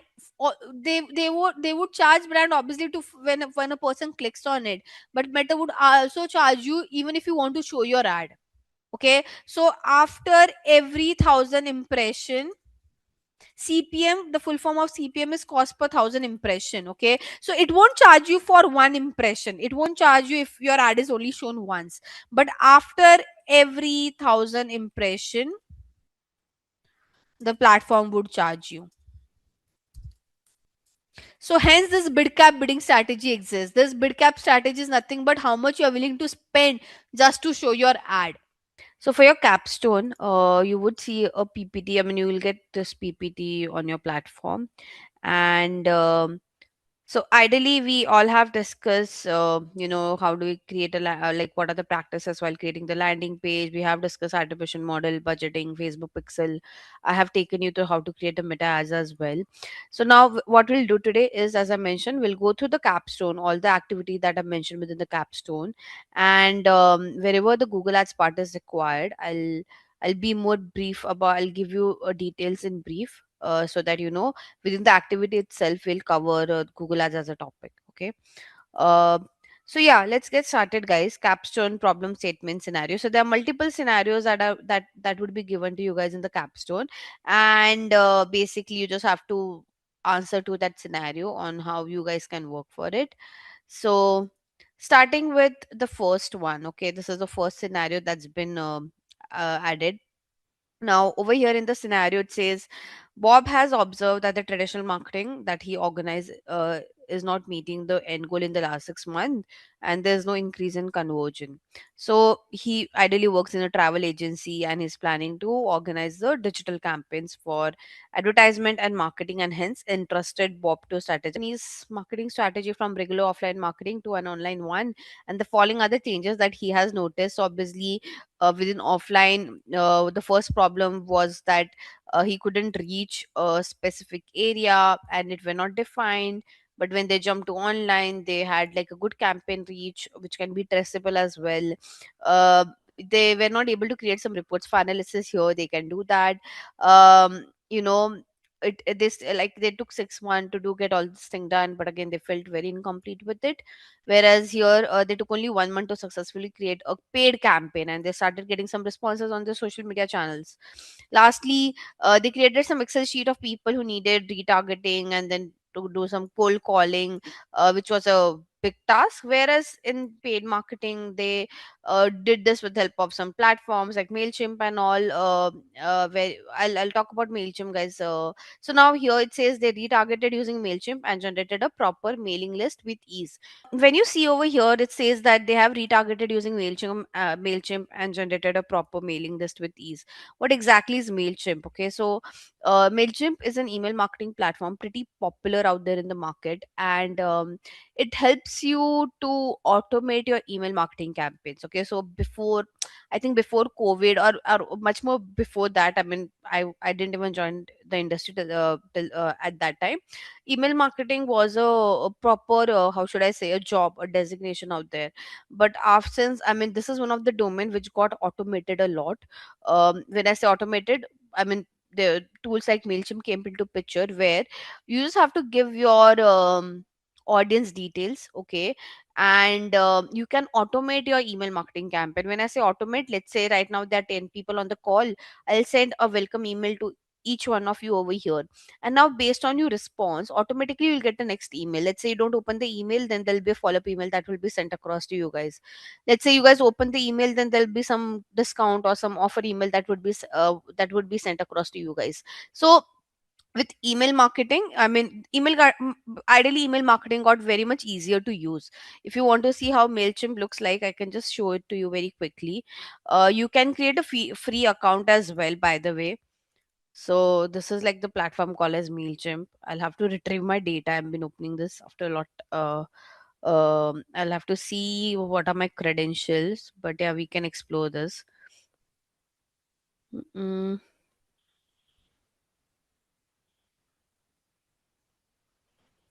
Not sure why is it taking so much time to load. Okay, anyway, till the time this loads, we can proceed. But yeah, I'll take through how Mailchimp works, so you'll get a better idea. Now, is Mailchimp a part of paid media campaign? I would say yes. As I said earlier, there used to be a proper designation for email marketing folks. Now there's nothing of that sort. So ideally, all this email that you guys get now, which kind of emails have been shooted with the help of Mailchimp? On your Gmail, you might have seen a lot of promotion emails, right? So like this emails that you get under the promotion sections are all sent by Mailchimp. These are not sent by Gmail, by the way, or any email marketing tool. So all this email that you guys get where there's such fancy pictures, banners, and all of that, they don't do this with Google. I mean, they don't do this with their Gmail. They use all this kind of email marketing tool to do that, because you can't create such kind of templates and all. You have to create, I mean, all this email marketing tool gives you all this kind of template creations and a lot of designing work and all. So it can be done with the help of email marketing tool. Secondly, in email marketing tool, you guys can schedule your emails like based on how user responds to your emails, like who have opened the email, who have not opened the email. You can create the entire workflow over there, and ideally based on how people would respond, those email would be shooted accordingly to them, right? So I'm not sure why the tool is not loading. It's taking some time to load, but yeah, I'll take this up once the tools, I've noted it down over here. So once the tool would load, I'll try to give you a overview of this. So now, is it a part of paid media campaign? I would say yes, as I said, because there's no specific department. So how should I say? जो भी department को आता है, they pick this up. But majorly paid media people work on this because again, Mailchimp. I mean, it's a tool, right? And SEO folks don't know how to use it most of the time. Even social media people are not much well versed because again, this needs some data analysis and 10 other things. So ideally, it goes to the paid media folks to send such kind of email with the help of Mailchimp. Okay. Now, again, few other scenarios that have been mentioned over here in the table. For offline, this particular company invested $3,000 in multiple billboard, some TV ads, and they again hardly got anything, right? They were not able to measure the exact impact. Whereas in digital side, they invested $2,000, got a million view, and they were able to analyze how their PPC campaigns are performing. Okay. Again, with offline, they could not establish reliability or maintain a track of it, whereas here they can get they were able to market by getting some feedback from the consumer. Lastly, they did scale city wise gradually over 6 months in the six new cities. Here they can reach out to multiple countries worldwide, because again, as I have shown you last time on Meta, how we can do location targeting. Now, starting with the first activity, okay, key parameters of digital marketing. So, from the above case study, Bob analyzes the performance and struggles during online and offline mode. He want to identify the metrics and parameter in which he can do better with online marketing. Okay, so the first question is help Bob to identify the key online marketing metrics and parameters and best channel to target new clients globally. But what you can do is, I can show you how to. So what we can do, we usually go to here to add contacts. We say import contacts. Now here we upload a CSV file. This is like the name, audience name that I've already given. So we can also say updating and content, continue. Yeah, I can create a tag for you guys. So you guys are from what, Simply Learn. This is Simply Learn. I mean tag as in like, because you'll be sending across email to different groups, right? So you can give a group name is what we mean when we say create a tag. And I'll say continue. Okay. So can you see the first name, last name, and email address? So first name, last name, email address, I can just say continue. Now, ideally, one very important thing, the person who are sending you to whoever you send an email, they should be the one who have agreed for your subscription. Like they have subscribed to your email. If you would have understood if you visit any brand's website, only when you give them an approval that yes, they can send across an email to you, that's when they start sending you across the email. Like you get that pop-up, right? Do you want to get future updates or not? And you agree to it, then only you get those emails, otherwise you don't get the emails. Okay, so here when I'm sending email to you guys, it should always be, the status should be subscribed. The people who are subscribed, we like, they have the consent. Okay, they have given you the consent that yes, you can send across email to them. And I'll say finalize the import. So I have got 5 imports done. And now I can say email this to, like I want to send email to all these 5 new contacts that we have. So this is where we create our email marketing campaign. Okay. So audience, I mean, I've already given the name. I mean, it's my family business name, so it's just like that over here. Now, whom I want to send my email, all my email subscribers, or what? We can just go to the tags, and I have created one tags for you guys, so I'm just finding it. Yeah. So can you see? I'm saying I don't want to send email to all the people who are there in this platform. Okay. I've added, as I said, so I've created different tags. If you could see, okay. So what I'll do, I just want to send email to you guys. Hence, I'll say simply learn. Make sense? Okay, so I'm saying that I'm sending across to all the people who come under the Simply Learn tag. Okay. Now, by the way, whenever you send an email, you have to make it personalized. Okay, so hence I'll say personalize the send to file. Now, you want that your email don't go to spam. First thing is like you personalize it. Second, even your email ID should be like proper email address. So today, the email that you might get might not would go to spam. So you'll have to check your spam section as well, because my email ID is like is not like a professional business email ID. It's like it's a personal email ID. So there's a good chance that this through this whatever email you will get might go to spam. Okay. So let's just do this. Personalize I've done. And now send time, you can schedule it. Okay, if I want, I can schedule it. But let's say I just want to, like, in schedule, you can, by the way, if you want to schedule it, you'll have to buy the premium. The free tool doesn't allow you to do that. Okay, you have to upgrade your plan, if you could see. But if I send it now, I can schedule it. So I'll just say like send it now. Now here I have to create my content. Okay, so I'll say design my email. And this is where you get a lot of templates. Okay, now again, because I'm using the free version, I won't get lot of templates. Okay, I just have like some basic template that I could use. So I'll just use the basic one. There are a lot of premium templates as well. There are a lot of different themes as well, but as I mentioned, like they comes into the premium side of the platform, so I won't do that. I'll just select a basic theme just to show you how that email body has been designed. Okay, so it is like your Canva only, by the way. Like if you don't want any segment, you can delete it. If you have, you guys ever used Canva? So the way you use Canva, it is very similar to that. Like let's say I don't want to use this logo section, I can remove it. Here you have all the okay, let's skip this message. Here you have all the sections that you want to frame your email. Like you want to add a text, you want to add a divider, you want image group, you want some social media icons to be added, you want to create a different footer, you want to add a video, you want to add a promo code, everything. Like this is like some template you just have to drag and drop. For example, I want, let's say hypothetically, let's say I just want I don't know, a product section over here. So I can just like drop that block over here. Can you see? If I don't want, I can remove it. So I'll create like a simple one. I don't have a logo and all right now, but yeah, it's very easy. Like you just have to go here, okay? And now here, you can just, can you see your default logo? So here you can go and you can upload. I might have some dummies in my. Okay, so I have some dummy pictures. Let's say this is my logo. Okay, I'll say insert, and here you go. Now you want to edit this content again. You say edit. You can say welcome to. I don't know.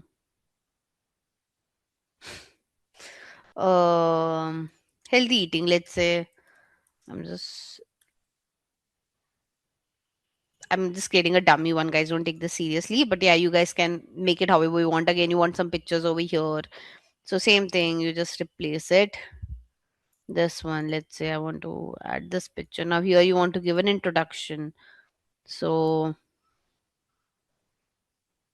hmm I'm not giving any, I'm not writing much things over here. I've just deleted it. Now let's say this is my CTA. Again, I want to edit the CTA. So instead of start shopping, I would say learn more.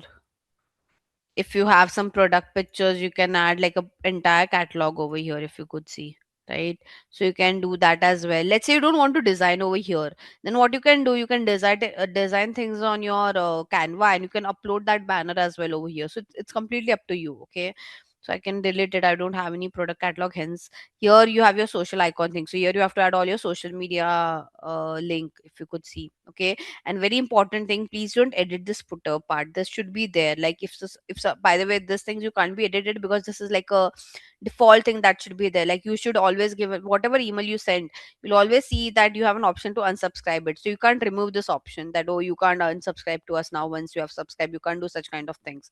So don't edit this particular part is what I'm trying to say. Okay.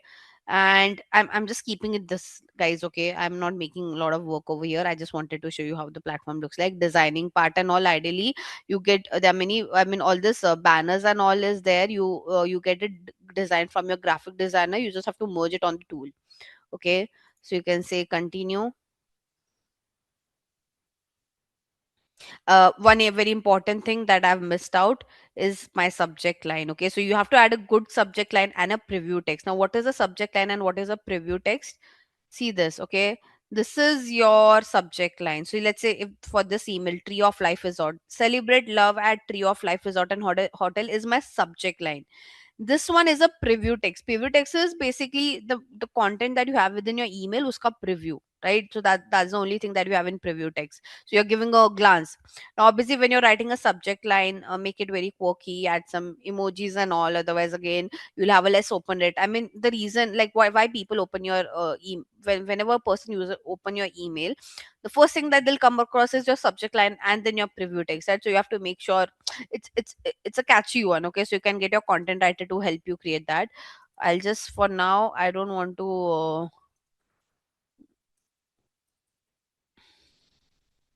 healthy eating, I've wrote, god knows why I've wrote this, but anyways, I'll put the same thing. You guys can add some emojis as well. Well, can think for something food. Okay, health, let's say. Hmm, this one or whatever it could be. Now here preview text, let's say up to 50% of something something, and then I can just say save.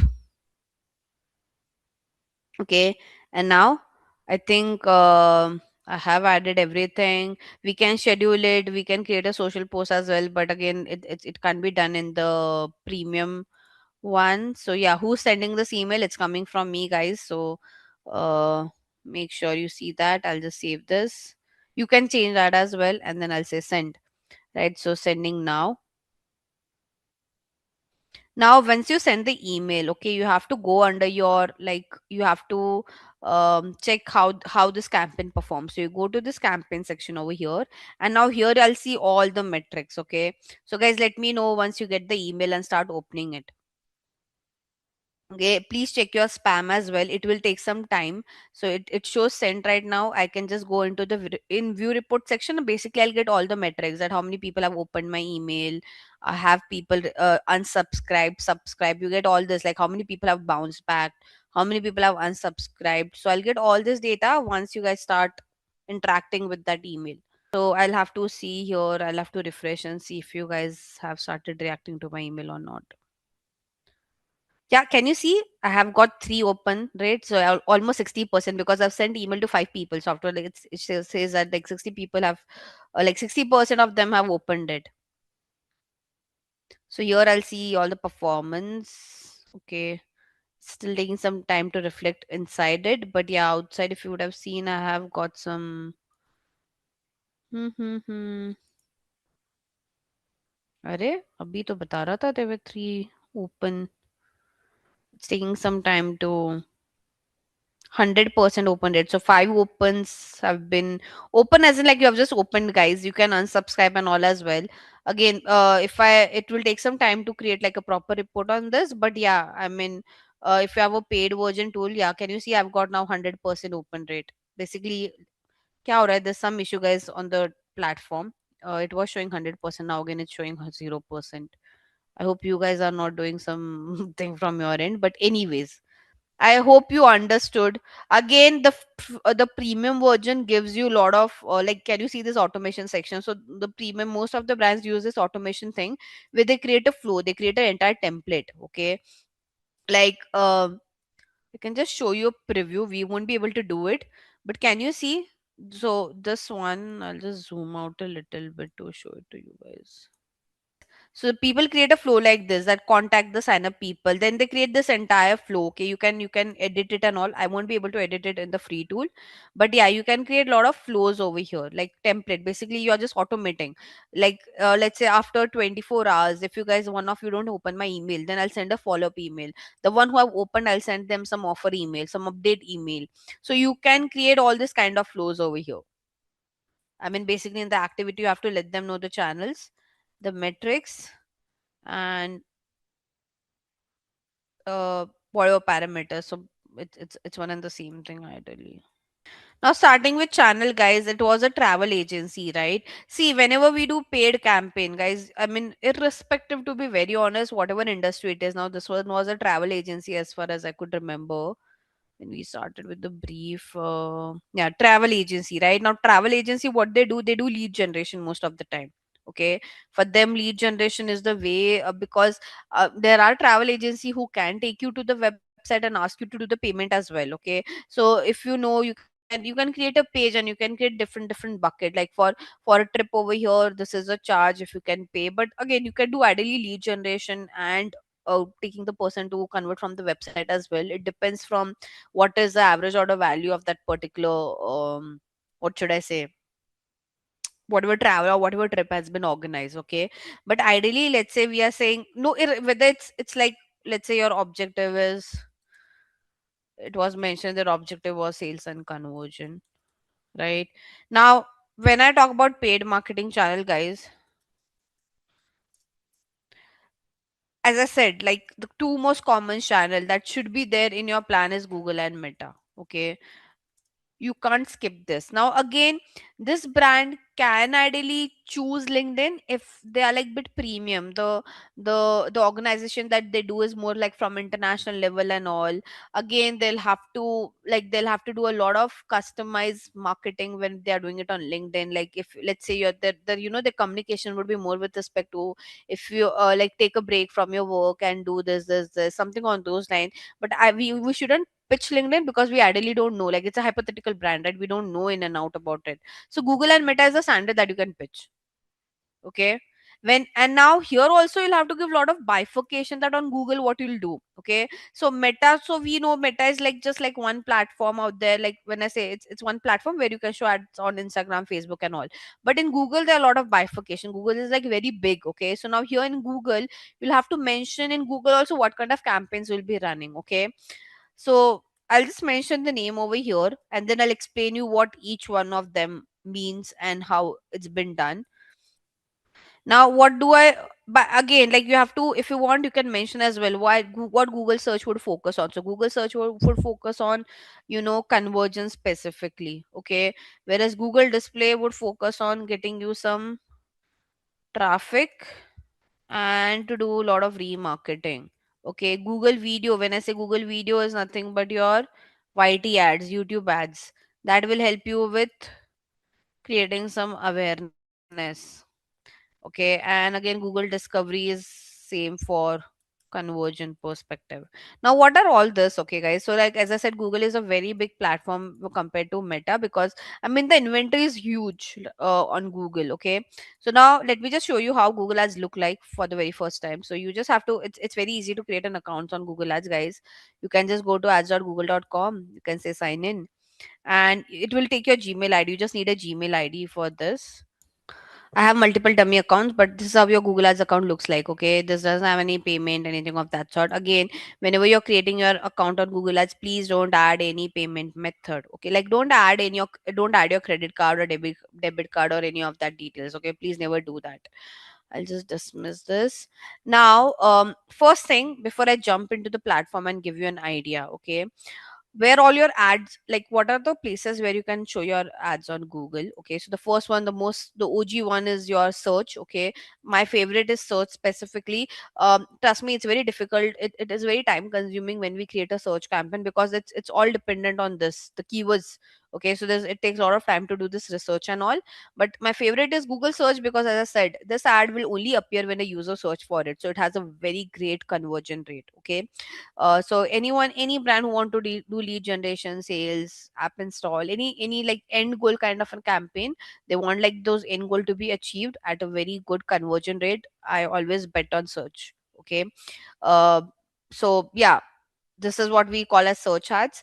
Then you have display ads. Last time I couldn't show you display ad, it wasn't loading. This time also, if it doesn't load, I'll show it to you with the help of some templates. uh so let me hmm, this. Okay, see this, you'll understand this in a better way. Can you see this? It's a news article, and here they are showing an ad. Okay, so such kind of, you might have seen such kind of ads on third party websites and apps. So Google Display is nothing but where your ad will be shown on third party websites and apps. So good for traffic because it has like a very lesser CPC, and it's good for remarketing as well, because in remarketing you have to show the exact product that the person has seen in the past. So good for two of this objective. Okay, then the I mean, we have video ads now. Again, in video ads, guys, trust me, it's a, what should I say? Like, you just know the one that you can skip. Okay, when we talk about video ads on YouTube, the most common one is the one that you guys see that you can skip. But trust me, there are total all of the six total ad formats. Okay, so on YouTube also we can run all the six kind of ads. Okay, I can give you this link for your future reference. um let me just take you through it very quickly. I can take it, I can show it to you over here. So first one is just skippable ad. Now you would have seen an ad like this, the one that you can skip in 5 seconds, right? After 5 seconds you can skip it. So trust me, my favorite one is a skippable ad, because um like, this is the only ad which has a, like, a lowest cost per view. Okay, like whenever I've run this ad for the Indian market, I've always got a CPV, a cost per view, of around 0.50 paisa to max 1 rupees. 1 rupee was also very rare for me. Okay, so the CPV is dirt cheap when we run ads on whenever we run ads to skippable. So like, below every video, the view count that you see, guys, it is not just organic views. Okay, it has a lot of paid views as well, so it's a combination of both. I've worked with many brand who used to give us a dedicated budget just to increase their view count on YouTube. And the only ad that we used to run to do that was the skippable ad. Okay, so my favorite is skippable because its cost per view is like dirt cheap. Then you have okay, then you have non-skippable instrument. Now, non-skippable instrument, the name says that you can't skip this ad. Okay, at least like for 15 seconds, you won't be able to skip it. Like, it's a very longer video, and at least like for 15 seconds, you'll have to see it. Okay, now, similar to this, there's one more ad called as a bumper ad. Okay, so here in the table, let me just show you to in this way. First thing, skippable ad will appear within the video. Okay, your non-skippable and bumper also appears within the video. The only difference is this two you can't skip, this one you can skip. Now, if this two you can't skip, if you can't skip non-skippable and if you can't skip bumper, then what's the difference? The difference is the time duration. Your non-skippable ad will last for 15 seconds, your bumper ad would only last for 6 seconds. So let's say if you have a very shorter, crisp video to promote and you don't want people to skip it, use a bumper ad. If you are a longer one, you have a longer second video, okay, then you go with the non-skippable one. I have used both. It had worked as well for me. The CPV is obviously at a little bit at a higher end, but as I said, I always favor the skippable one. Then you have in-feed ad. Now, in-feed ad is something that appears on your feed when you scroll on your YouTube. Okay, like this. So this was skippable. This one, like when you're scrolling on your feed, you come across like the in-feed video ad. I have worked on it, but usually, the metrics usually go at a very higher end. So how should I say? Because in-feed video ad you can skip, right? Like, you're scrolling, you can skip watching that video. But your skippable, non-skippable bumper, at least you'll have to watch it for like few time, like for few seconds, right? In feed may, the only problem is that people can just, like, they don't even have to skip it, they can just avoid it. Okay, then you have shorts. Nowadays you can show your ads on your YouTube shorts as well. And the most expensive ad is your YouTube mustard ad. Okay, this is like one of the most expensive ad. First thing first, so there's a lot of thing about this mustard ad. First thing, that you can't run it through Google Ads. Okay, it's not possible to run it through Google Ads. Either reach out to Google rep, like Google representative, or run it through DV360. Okay, these are two ways. Second thing, there are two options you have, like run it for entire day, okay, at a fixed cost. And other one is, let's say you don't have that budget to run this ad for the entire day, you don't have that kind of money, then the bare minimum cost that last we checked was like 10.5 or something lakhs.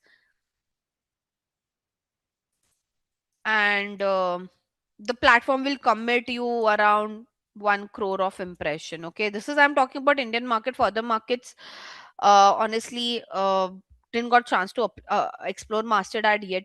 But yeah, for Indian market, when I worked, these are two options that we have. Okay, now what is this mastered ad? It is nothing but the ad that, like right now, I'm not sure on my YouTube you will be seeing mastered ad or not. Let's see, if we are lucky we'll be able to see it. Yeah, this one, this is your mastered ad.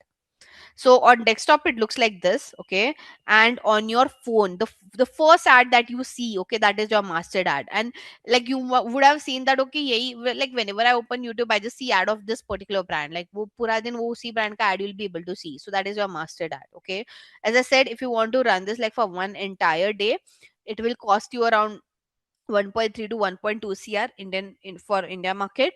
And as I said, if you don't have that budget, then you can take the other section, which is like you might pay 10.5 to 10.6 lakhs, and it will commit you around 1 crore of impression. Now this mastered ad doesn't commit you any views, any conversion, anything of that sort. The only commitment that the mastered ad give is the impression. Okay, so hence it's like I mean very expensive ad. When it comes to its impact as well, guys, I mean wherever I have run this ad, we didn't got like a great impact because I've run this for a mutual fund company.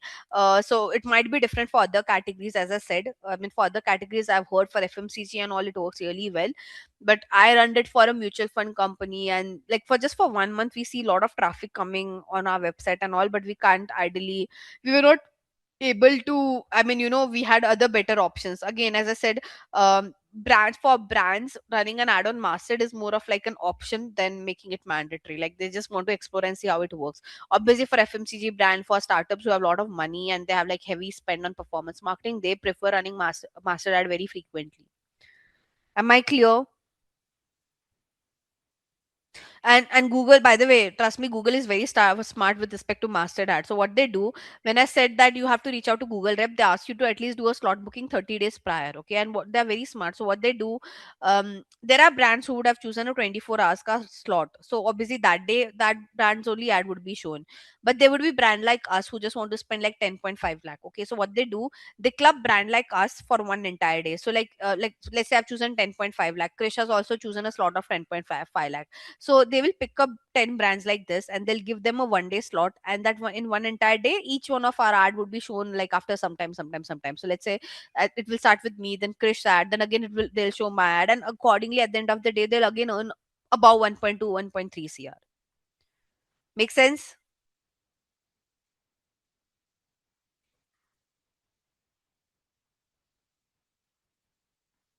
So that's how it works. But yeah, my favorite on YouTube, the OG one, is a skippable one. I have a lot of love for this one because I mean, if mastered is only committing impression, is better I spend the same amount and get a lot of views from skippable ad.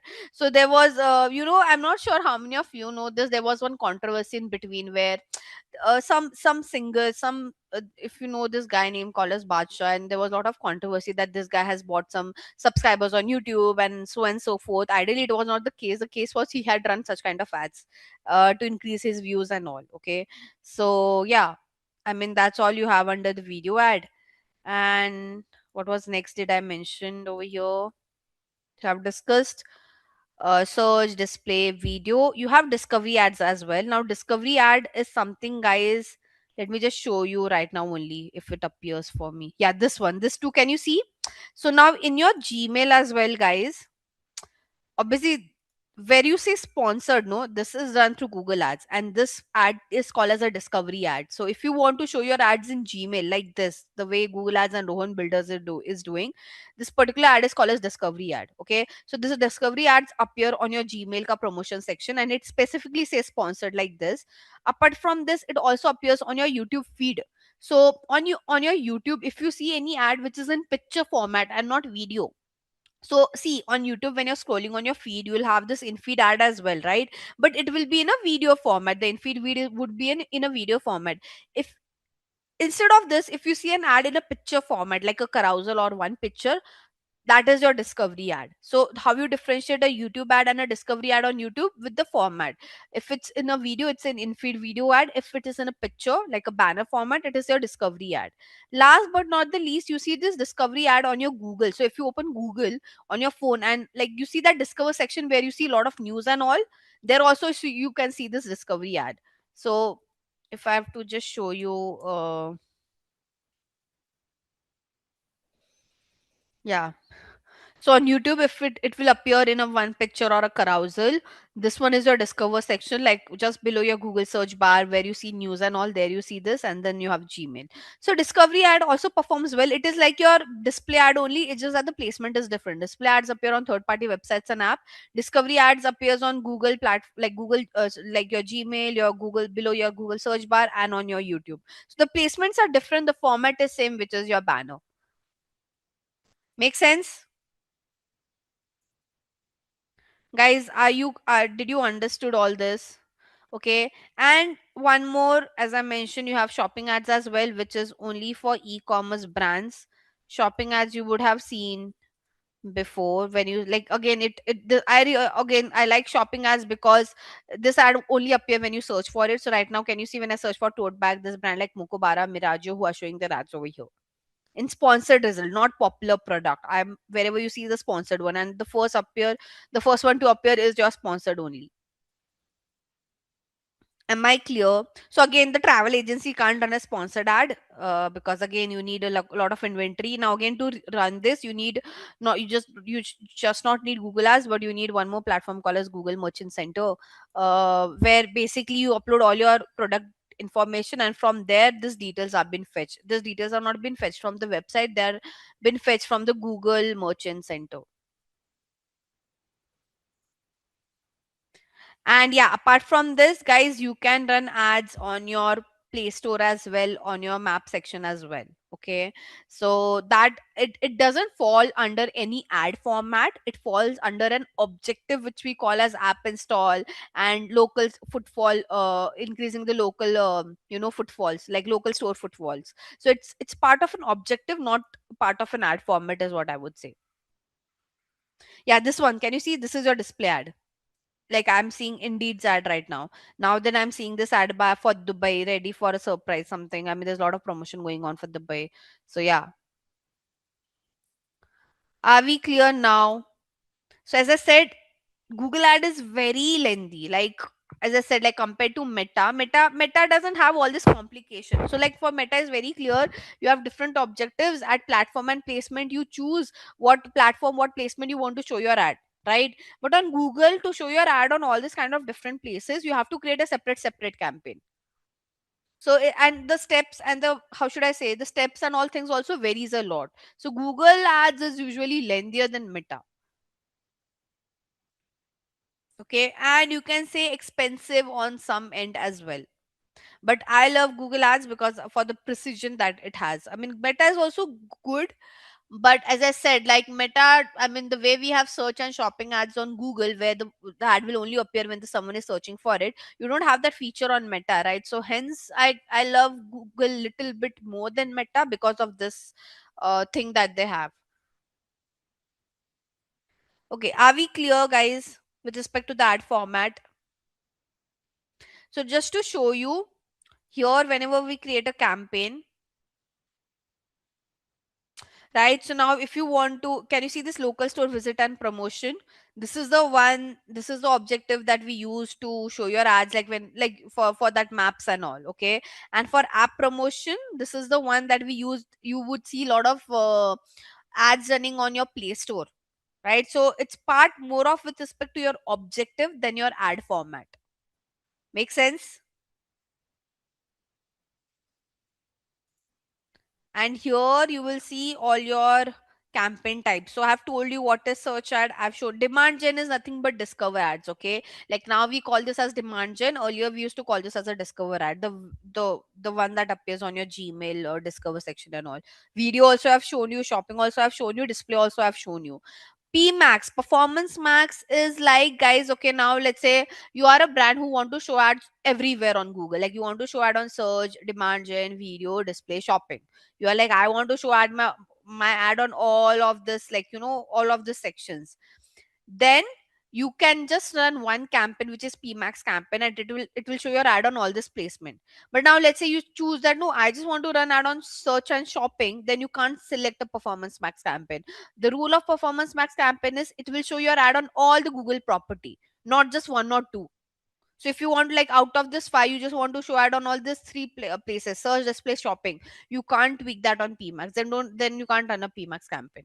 So only when the condition is that only when you want to show ad on all the five placements, then only you can run a PMax campaign. Clear?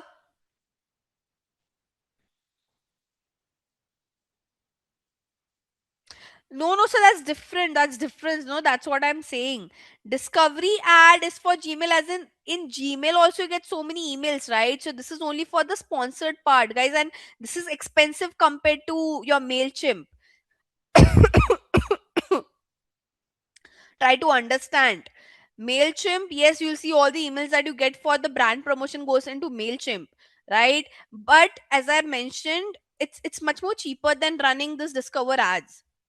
And as I said, when you have to do bulk email, you have to do a lot of customized email campaign. It's better to do it through Mailchimp than relying on this one.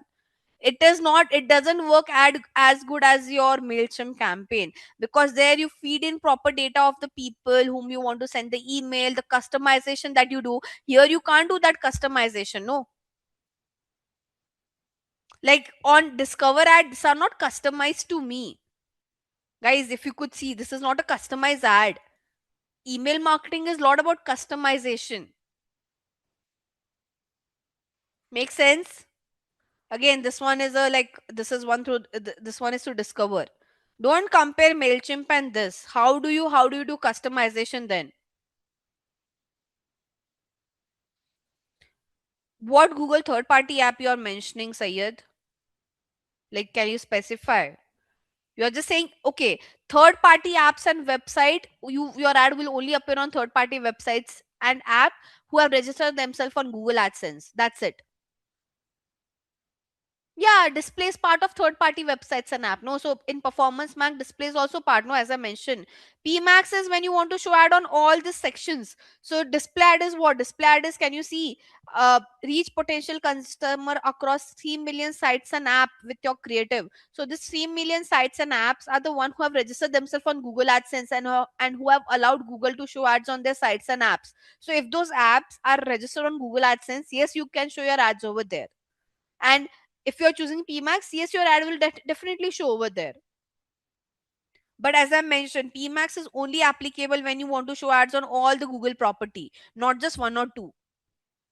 And for, I believe, Krisha, someone who have a question, guys, with discovery ad, you can't do customization, guys. This is not possible. This demand gen campaign doesn't help you to send a customized email.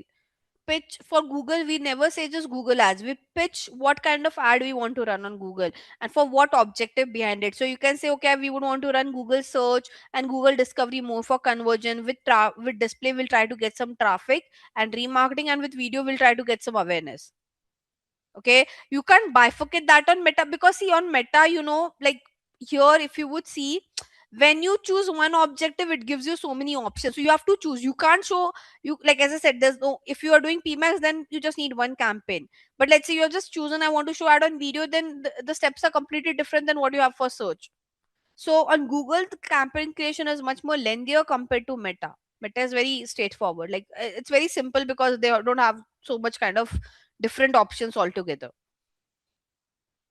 Okay, so for channel you'll have to mention in this way. I've already everything spoken. And now again you can say main platform, you can just say primary platform, secondary platform. If you are like, you can present in this way as well, that these are the primary platform where we would want to do our promotion. And then if we want to do some testing out, so like we always mention that these are my primary platform, and for to test out, for test out purpose, or like your secondary platform, you can pitch other paid platforms as well. As I said, if the brand, if that agency can try out LinkedIn as well, they can try out Quora as well, because on Quora there are many people who go and search. So you can use, when I say Quora, I mean Q&A kind of a platform, like your Quora and Reddit. They also have an ad section. Okay, so you can pitch that as well. But as I said, you can say it in this way, that this are primary focus platform and this are like for testing out purpose, because this platform won't perform as great as your Google and Meta. The Google and Meta, like your OG platform, every media plan, every paid campaign has Google and Meta within it. You can't, I've hardly seen any brand running, avoiding Google and Meta and focusing on other platforms, until and unless like they are like traders and all who just sell on Amazon, and they just want to focus on Amazon, and they don't have a website and all. But most of the time, like 90, I don't know, 95% of the time, the major focus is with Google and Meta. Okay, so let's go back to activity. We have discussed enough over here. By the way, you have this tool called as Unbounce as well. Okay, again, it has a free version, but ideally at the end of the day, I mean, it's only a trial thing. Can you see, 13 days left on the trial? So ideally this trial, after 13 days you'll have to buy a version of it. But let's say you just want to create a free landing page for like a very, for a duration only, then you can create a free WordPress website as well. The only problem would be it will look like the reason you're getting a free website from WordPress. Now again, these things you get from Shopify and all as well, Wix and all as well, but there you have a trial period. Again, after the trial period expire, you might have to pay them. So the good thing about WordPress is you don't have to pay. Okay, like you can keep this like for a very, for lifetime as well ideally. And you can create, at least you guys can create a how should I say, a static, by the way, I'll show you one website. I mean, it's still work in progress, just like my family business website. It's created on WordPress. So I mean, for B2B, for a service kind of thing, this landing page works like Gayatri, what should I say, WordPress works a lot. Like if you want to create, like, this is created on WordPress, no coding, nothing of that sort required. So if you want to create a simple website, like which is only for inquiry purpose, a simple B2B kind of a page, service page, WordPress works really well. Yes, if you are creating an e-commerce brand, then you have to work on platform like Wix, Shopify and all. But this is all created on WordPress. And even if you're a non-technical person, you can still use WordPress.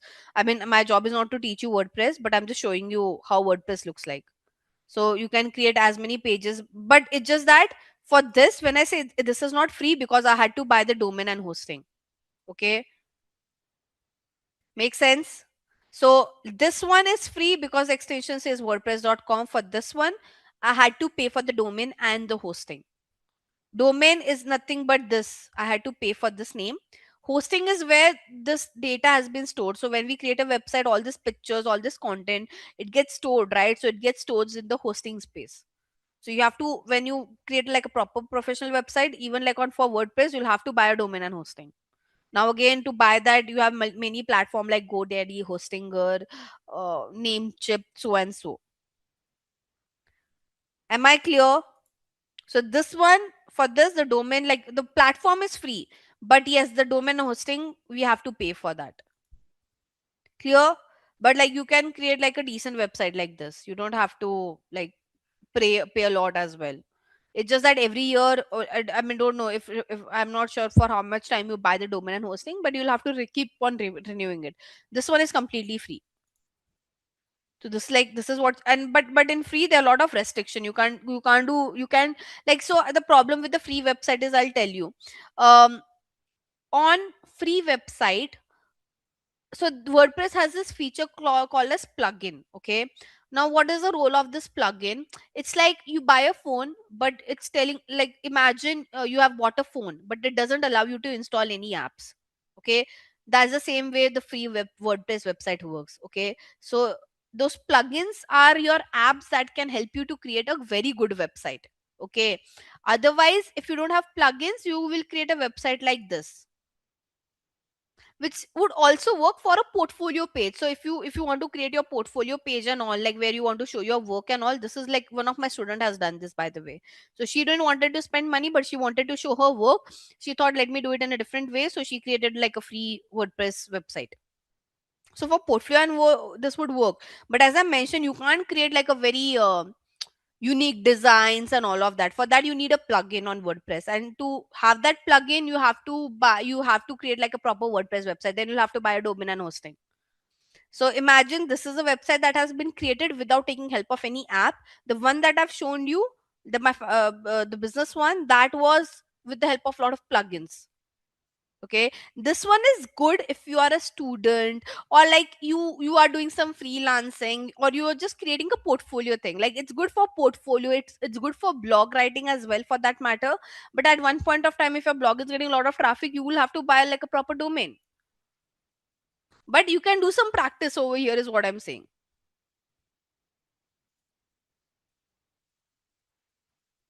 I mean, it doesn't give you a lot of data, to be very honest. It's like you can create your Google search console if you would want to, but again, it's not that in depth.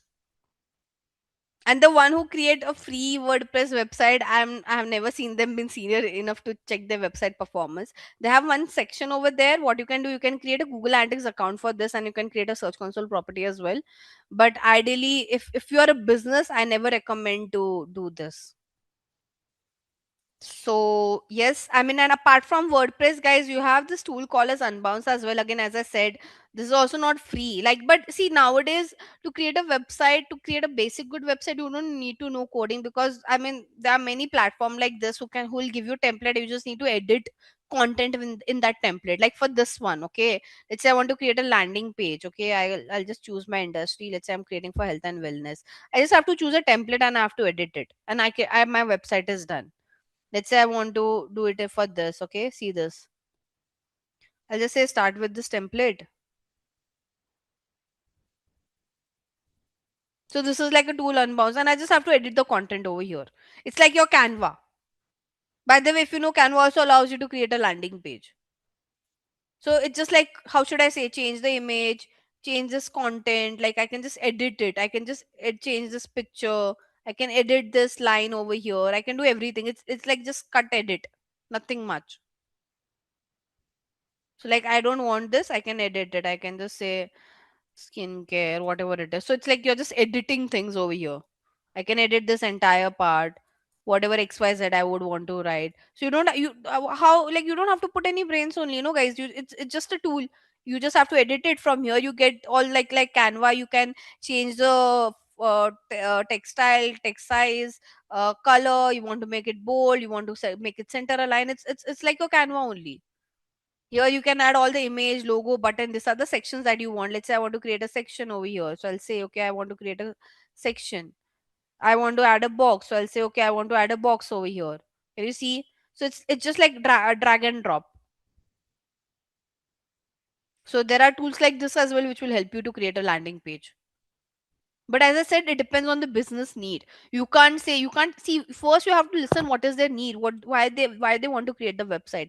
If they want to create a website for e-commerce, you never recommend. So WordPress also gives you an option to create an e-commerce website, but no one recommends that because it's not that great. Okay, so you, for e-commerce, the best one to go is with Shopify. If you can't afford of Shopify, you go to the lower end, like Wix can be a lower end wala website that you can create. Again, it's like this Unbounce as well. All this tool, Shopify, Wix, they are also like this. You choose a template and you edit it.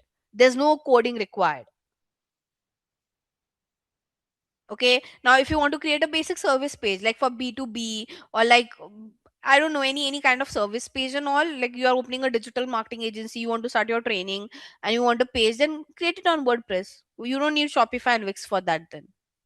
And if you just want to create a portfolio just to show your work and all, then you can use a free WordPress thing as well. Now again, you don't want to look cheaper in front of your client, then obviously buy a proper domain and hosting is what I would say. Clear? So it kindly, I mean, there's no one answer to it. You have to listen to what your client has to say, and then accordingly you have to reply. You can't just say that, okay, create on this tool, create on this tool. Listen to what is their request, and accordingly you can suggest. Obviously, you should have a knowledge to suggest as well. But I think I've given you an overview on what basis people choose what kind of platforms to create their website. Now, let's say people, there are brands who want to create like more better shopping websites. So they, from Shopify, they move to Magento. There's something, the platform called as Magento as well. Now let's say you are brand like Amazon, Myntra and all, who have a lot of inventory, who have a lot of changes coming up. They make a proper coded website. So for all those bigger brands, like proper shopping bigger brands, aggregators and all, they don't use Shopify, Wix and all. They rely on proper coding, because coding, with coding you can do a lot of customization, which is not possible on all this platform like Shopify, Wix and all. So let's discuss your conversion rate optimization. Bob strategized a paid campaign, chose the ad medium, and budgeted it for agency.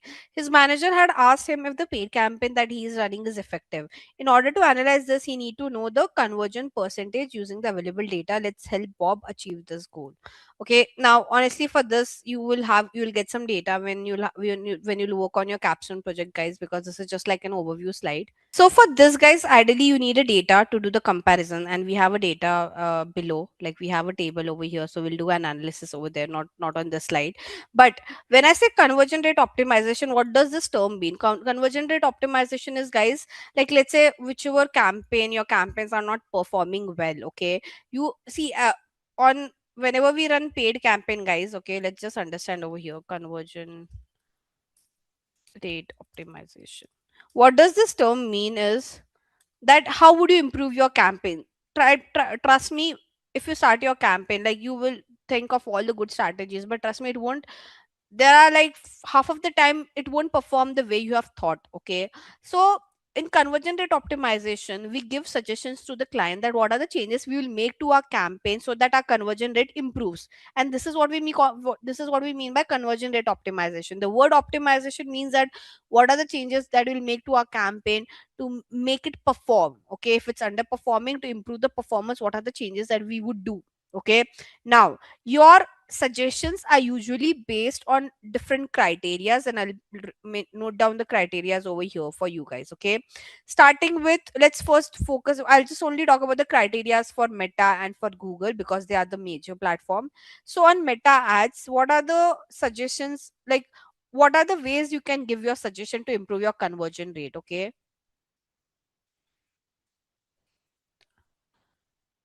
first one is your platform and placement. Okay, what do I mean by platform and placement? Analyze the non performing platform and placement and pause them. Okay, first thing, and trust me, to do this you need to have at least minimum 30 days data. Okay, if not 30, 15 at least. You should have enough data to give your optimization, guys. Like you can't say that I started my campaign today and like I waited for 2 days and it is not performing. Guys, you have to give the platform some learning period.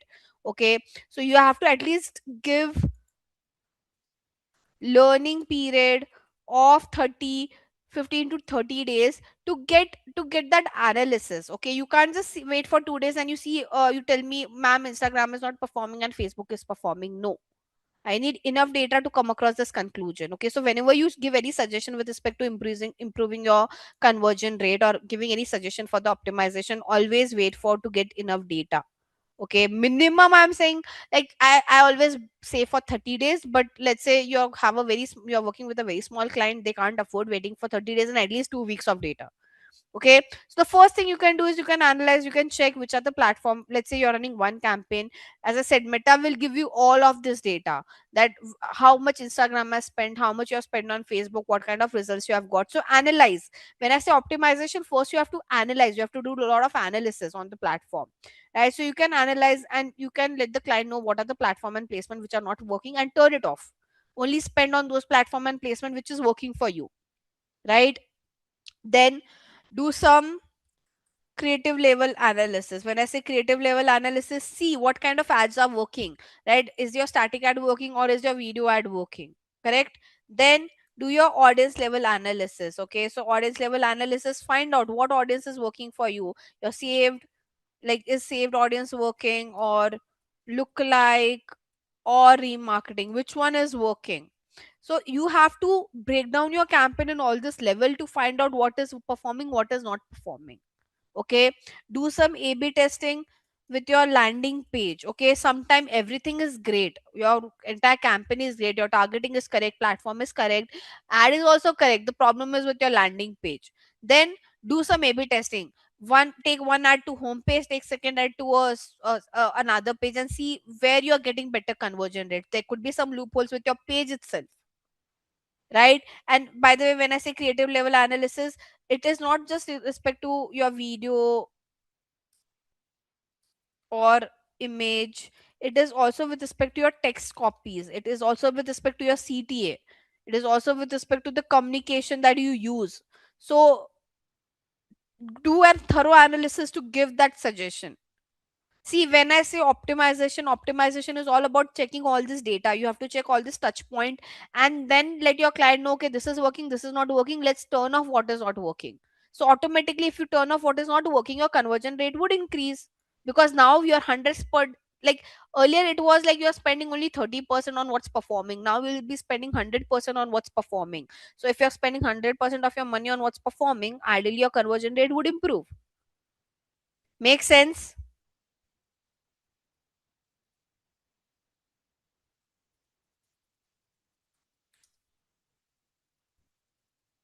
Guys, yes, no?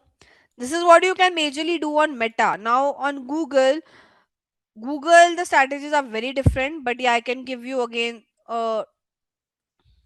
Let's start with Google search. For Google search, the first thing is your keywords, guys. Like, it's how should I say? Everything is dependent on your keywords. Okay, so you have to give a list to your client of performing and non-performing keywords. We all see, guys, on what basis you are judging this is performing, this is not performing, based on, you know, what metrics decides the performance is your conversion, cost per conversion, and your conversion rate. You are saying that one keyword has a conversion rate of 1%, other has a conversion rate of 10%. Obviously the 1% is non-performing, right? So the first one is all about performing and non-performing keywords. Very important. You have to tell your client. When I say this, you have to let your client know, is generic performing better, or brand or competitor? So give that analysis. Long tail is performing better or short tail? So you have to give a thorough keyword research analysis to your client. Even keyword analysis also depends on categories. Let's say your shoes category is performing better than sneaker category keywords. So it can be also difference with your categories. You never know. So when I say keyword research, do a thorough analysis on that. Okay. Then, by the way, guys, also I forgot to mention it over here. Your location, gender, age also plays a very important role. Your campaign might be performing well for some location. It won't be performing well for some. It won't be performing well for some of the locations. So do some demographic and geography analysis as well. Same goes for Google search. Check for which location your campaign is performing or not performing. Gender, age. This is like basic. Okay. And apart from that, you have to do your ad analysis again on search as well. Now on Google display and video, you have targetings. Okay, so and Google display video have a lot of targeting types. I'll just give you a glance. So you can target basically based on, so here the campaign will show you how your ads are performing on some specific websites and apps, right? So you can just see how your targetings are performing, same how your ads are performing, and how your other demographic like location, gender, and age has been performing. The whole point of your conversion rate optimization is, guys, you have to give suggestions and they'll give you data. Like for this one, they are not asking you to do all of this, they have given you data. See this, can you see? number of visitor, number of conversion rate. So there's a good chance in your capstone you'll get the data. You just have to analyze the data and you have to respond accordingly. Am I clear? Guys, I'm just covering, see, helping you out with how would you perform your capstone, okay? I'm just giving you the touch point, I'm just giving you the thought process. Rest you have to do some brainstorming from your end as well. Am I clear, Krish? So mostly for the conversion rate optimization, they will give you a data like this. So they have given a data here for an example. Okay. So here, can you see analyze the campaign conversion? Bob knows how to analyze the campaign conversion. Now he wants to know how to calculate the conversion rate. Along with it, he wants to observe a few example. Okay. So they have given you an activity over here, right? With the available data, Bob identified the conversion rate for the paid campaign. Now, see, guys, how do you now? This is more based on formula. I have told you how to calculate the conversion rate, right? If you remember, if you go back to my first lecture where we have done this, so the formula to calculate your conversion rate was what? You had to take your conversion divided by your clicks or impression, depends on what is given in your data, and you have to do it into 100. Let's say the data that has been presented to you have clicks instead of impression, then divided by clicks. If it has impression and not clicks, then divided by impression. But first you have to take your conversion, then you divide either with clicks or impression based on what data has been presented, and you have to do it into 100 because conversion rate is always in percentage. Okay, so for this you just need to know the formula. For, let's say, for if you get this question on his manager has asked him if the paid cap, not this one, sorry, this one, we have covered this conversion rate optimization, I'm talking about this one. Bob knows how to analyze the campaign conversion. Now he wants to know how to calculate the conversion rate, right? So to calculate the conversion rate, you should just know the formula, which is your conversion divided by clicks or impression. When I why I say clicks or impression, because it depends. If the table just have clicks and not impression, you divide it by clicks. If the table have impression, then you divide it by impression. Okay, so your clicks or impression into 100, and that's how you find out a conversion rate. So here you just need to use the help of formula. And for this kind of question of compare the different campaign, they'll give you data like this. Okay, so now, which is the last part of our activity today. So what does this says? With the available data, Bob identified the conversion rate for the paid campaign that he was running. The sales and marketing team of his organization want to compare how their competitor is performing after moving to digital marketing. They have approached Bob and asked him to track how the competitor campaign is performing. Bob want to compare the competitor campaign with the campaign that he has created. Also, he wants to interpret the result and provide a conclusion on whether his paid campaign is effective or not. Now, for that, the data would be shared like this. Okay, so activity compare different campaign. Okay, now this is basically your competitors numbers, an Expedia, ABCD, whatever it is. Now with this data, you just have to see the numbers and you have to do a comparison. For example, let's see this for campaign 1, which one is better? What do you think, guys? Which one is better? So when they had this were the amount of conversions they have got, this are the amount of number of visitors that they have got. Okay, ideally, if you see an Expedia and ABC, the ABC has performed better than an Expedia for the campaign 1 because it has higher amount of number of visitor, it also has higher number of conversions, right? Because the conversion rate is same, I'm doing comparison based on number of visitors and number of conversion. Okay, for the second campaign, if you would see, let's see. So now here, more than, see, as I said, our focus is on conversion rate here because the conversion rate was same. I said that, ABC is better. But now here, because we can clearly see the conversion rate of an Expedia is better in campaign 2, an Expedia is a better performing one, right?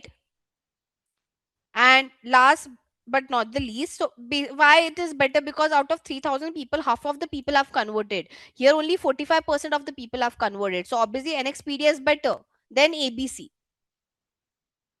So your first priority should be given to conversion rate. Okay, here because the conversion rate was equal, I said that ABC is better, but in this case your NXpedia is better. Even in this case, if you would see, your NXpedia is better because 70% of people are converting. So basically, out of like 5,000 clicks, let's say consider visitor as clicks. So out of 5,000 clicks, if 3,500 people are getting converted, don't you think this is better any day compared to ABC? So for this activity of comparing the data, ideally your first priority should be conversion rate. And if you get an example like this where the conversion rate is same, then see the number count, which has got highest amount of conversion. But the priorities goes with conversion rate and the number of conversion, not other way around. Make sense? So anytime you first see the conversion rate, if the conversion rate looks equal, then move to number of visitors. Sorry, number of conversions. And with that, we have come to the end of this course. If you have any doubts or questions, you can ask them in the comment section below. Our team of experts will reply to you as soon as possible. Thank you and keep learning with Simplilearn.